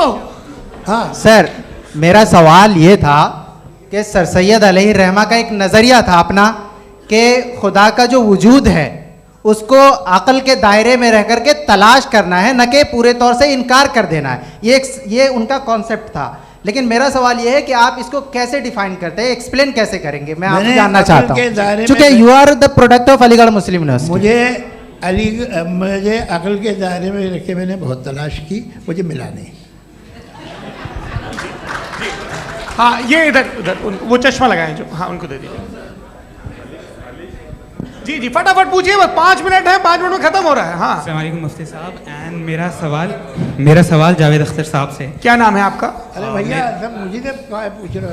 फैज पूछिए फैज साहब। तो मेरा सवाल ये है कि अभी जो एथियस्ट है वो problem of evil argument use कर रहे हैं अगेंस्ट मुस्लिम्स, राइट? कि इस दुनिया में इतना सारा इविल है और अगेंस्ट मुस्लिम तो यहाँ अगेंस्ट थियस्ट। हाँ थोड़ा सा करेक्ट कर लीजिए भाई, पूरी मशक्कत ही इसी बात की थी कि किसी एक मजहब पे बात न टिके। जी, तो बेसिकली ये आर्ग्यूमेंट ऐसा है कि इस दुनिया में इतना ज़्यादा ईवल एग्जिस्ट करता है और अगर एक ऑल गुड गॉड है तो वो रोकता क्यों नहीं है? लेकिन इस सवाल में एक हिडन अजम्पशन ये है कि इस दुनिया में ईवल एग्जिस्ट करता है। अब एथियस्ट ये कैसे ऑन्टोलॉजिकली प्रूव कर सकते हैं कि इस दुनिया में ईवल एग्जिस्ट करता है? मैं आपको बताता हूँ, थोड़ा सा समझा। नहीं सर, हम लोग इनको सुनिए। नहीं please don't do that. I want to explain ontologically. नहीं हम समझ गए सर, इनको अब जवाब देने दीजिए। अच्छा सवाल पूछ लो मैं। अभी तक क्या था वो मैं थोड़ा सा ऐड ऑन कर लेता हूँ। तुम गुरु, तो हम जब इसका राउंड 13 करेंगे ना तब तुमको स्टेज पे बिठाएंगे। जी तो हाँ जल्दी से। तो देखिए एथियज्म के हिसाब से सब कुछ रैंडमली बन गया है, सब कुछ एटम्स और मॉलिक्यूल्स है। एक पत्थर में और मुझ में सिर्फ इतना फर्क है कि हम लोग एटम्स और मॉलिक्यूल्स का अलग अलग रीअरेंजमेंट है। अब एक पत्थर को कोई इंसान तलवार से 2 टुकड़ों में काट दे या मुझे, according to atheism it is same, there is no evil and good according to atheism. जी अच्छा, फैज साहब का सवाल ये है कि हाँ कोशिश भी करते तो इससे गलत सवाल नहीं कर पाते। एक लाइफ फॉर्म है और लाइफ फॉर्म में फीलिंग्स हैं, मतलब लाइफ फॉर्म सुनता है, देखता है, टेस्ट कर सकता है, फील कर सकता है, तो उसकी जो ये जो क्वालिटी इस बबल में आ गई हैं वो जानवर में भी है, इंसान में भी है। तो जाहिर है कि उसे कोई तकलीफ पहुंचेगी, तो चूंकि उसके पास वो सेंसिटिविटी है तो मैं करेगा। पत्थर में वो सेंसिटिविटी नहीं है। तो ये क्या सवाल हुआ कि अगर पत्थर को काटा तो पत्थर को तकलीफ नहीं होती, तो आपको काटे तो आपको क्यों तकलीफ हो? बैठ जाइए। जी हाँ अगला सवाल। हाँ पूछे जी जावेद अख्तर साहब। अरे भैया सब आप लोग मुफ्ती साहब को छोड़ रहे हैं, तो मेरे ही पीछे पड़े हैं क्या? फिर चलो बोलो भाई। You asked how God can exist when children die in Gaza. हाँ? You asked how God can exist when children die in Gaza, and you also mentioned the rise of atheism in Europe. But the same events also are leading many atheists and non-believers to turn towards faith. How do you interpret this contradiction, where suffering pushes some away from God, yet brings others closer to belief? देखिए आपको एक बात बताऊं, दुनिया perfect तो कहीं भी नहीं है, हर जगह कुछ खामियां हैं। बेटा एक मिनट आप ही को कहेंगे, देखो वो तो कुछ खामियां, कमज़ोरियां, खराबियां सब जगह है। लेकिन अगर देखोगे ईमानदारी से कि दुनिया सबसे ज़्यादा महज़ब कहाँ है, एक आम शहरी को कहाँ हुकूक हासिल हैं, वो बोल सकता है, अपनी मर्ज़ी से काम कर सकता है, अपनी मर्ज़ी से राय दे सकता है, हुकूमत के ख़िलाफ़ बोल सकता है, बरसर इक़्तिदार लोगों के बारे में बोल सकता है, सरमायादारों के ख़िलाफ़ बोल सकता है। तो आपको ये स्कैंडिनेवियन कंट्रीज़ में मिलेगा, वेस्टर्न यूरोप में मिलेगा। मैं नहीं कह रहा वो परफेक्ट है, बिल्कुल नहीं, वहाँ बहुत ख़राबियाँ भी हैं, परफेक्ट तो कोई। लेकिन जिन जिन मुल्कों में, लैटिन अमेरिका देखो, गल्फ़ देखो, वहाँ पर आपको ये ज़रूर है कि रेप नहीं होते होंगे। रेप की ज़रूरत क्या है भाई? उसको तो ख़रीद लो, घर में रखो, सड़क पर रेप करने की क्या ज़रूरत है? मगर सुनिए, मगर हकीकत ये है कि वहाँ शख्सी आज़ादी राय देने की, बोलने की नहीं है। जी ये एक आखिरी सवाल मुफ्ती साहब से। हाँ मैम, इनको माइक दीजिए। शुक्रिया। मेरा नाम मनीषा है, मैं हरियाणा से आई हूँ। मैं मुफ्ती साहब से एक बात पूछना चाहती हूँ। आप बार बार जावेद साहब को कॉन्ट्राडिक्ट तो कर रहे हैं कि आपने ये कहा, लेकिन आप भी अजम्पशंस के बेसिस पे बात कर रहे हैं। आपने खुदा के होने का कौन सा प्रूफ पेश किया है, खुदा की एग्जिस्टेंस का? अब इस सवाल को अलग रहने दीजिए, कौन एथीस्ट है कौन नहीं है। और दूसरी बात जो आपने एक छोटी सी कही थी कि ये फ्री विल का इस्तेमाल करता है इंसान अपनी, लेकिन इस फ्री विल का इस्तेमाल में मतलब खुदा ने ये दे दी सबको ये इजाज़त कि वो कितना घिनौनापन और कितने ज़्यादा ख़राब से ख़राब तरीके इस्तेमाल कर सकता है। जब आप सुनते जी, आप फ्री विल को मानती है ना, या अब कहती है कि फ्री विल नहीं है ना, मानती है ना? तो अब आपके पास इसका कोई एक्सप्लेनेशन नहीं है कि अगर एक इंसान उस फ्री विल का इस्तेमाल करके गलत काम कर रहा है और बच के अच्छी ज़िंदगी गुजार के निकल जा रहा है, उसका कोई रिकम्पेंस नहीं है। हमारे वर्ल्ड व्यू में जो इंसान गलत काम कर रहा है उसको भी रिकम्पेंस यानी उसका बुरा बदला मिलना है, और जो सही काम कर रहा है उसको सही बदला मिलना है। लिहाजा जो फ्री विल है वो इस तरीके से है कि एक लिमिटेड टाइम तक खुदा ने मोहलत दी है। ऐसा नहीं कि छूट दे दी, जो करना है करते रहो हमेशा। वक्त आएगा जब एग्जाम का टाइम खत्म होगा तब रिजल्ट आएगा, दौराने एग्जाम जबरदस्ती आपको नहीं बताया जाएगा। अरे भाई एक सेकंड, जी सवाल मुफ्ती साहब से मेरा, मुफ्ती साहब से रुक जाइए, आपसे फोन, आप इसके बाद आपसे बोलिए। मैं मुफ्ती साहब एक ही सवाल करता हूँ कि अगर जो हो रहा है फ्री विल से हो रहा है और एक दिन बरोज़ क़यामत इंसाफ होगा मैशर में वगैरह वगैरह, तो दुआ क्यों मांगते हैं लोग? दुआ मांगते हैं इसके मतलब है अभी भी उसने ये डिपार्टमेंट रखा है कि मैं रोज़मर्रा की ज़िंदगी में बिल्कुल बिल्कुल ही कैन। तो तुम कैन हो, तुम मुझे नौकरी दिला देते हो, मेरे बेटे को ग्रीन कार्ड दिला देते हो, और 45,000 बच्चे मरते हो उन्हें रोकते नहीं हो। नहीं तो क्या आप ये कह रहे हैं कि इस दुनिया में जालिमों को कभी पकड़ ही नहीं होती है? अरे जो भी पकड़ होगी वो बच्चे रोते हैं। बिल्कुल, देखिए मैंने अपने ओपनिंग स्टेटमेंट में यही कहा था कि जनाब जावेद साहब सिर्फ इमोशनल आर्गुमेंट देंगे। This is an emotional argument. ये छोटे मोटे इसके पीछे का रीजन मैंने बताया क्या है। देखिए मैं बार-बार यहाँ पर मंच से आप लोगों को सज्जनों इसलिए कह रहा हूं ताकि थोड़ा सा आपके कॉन्शियंस पे जोर रहे कि आपको ऑर्डर बचा के रखना है। वक्त तय हुआ था, ये वक्त पूरा हुआ, आपने इतने धैर्यपूर्वक सुना, मैं आप सबका बहुत बहुत शुक्रगुजार हूं। यदि इन दोनों विद्वानों की इच्छा होगी तो कभी हम इस बातचीत का राउंड 2, राउंड 3, यही तो देखिए खूबी है इंसान की कि बहस मुबाहसे में वो पड़ा रहता है। आप लोगों ने बड़े धैर्य का परिचय दिया, बहुत बहुत शुक्रिया। इसी के साथ ये बातचीत यहाँ पे समाप्त होती है। आप लोगों को मैं एक बात बता दूं, ये सारी बहस हो गई, अब मुफ्ती साहब और बड़े मुफ्ती साहब इन साथ के साथ मैं खाना खाने वाला हूँ।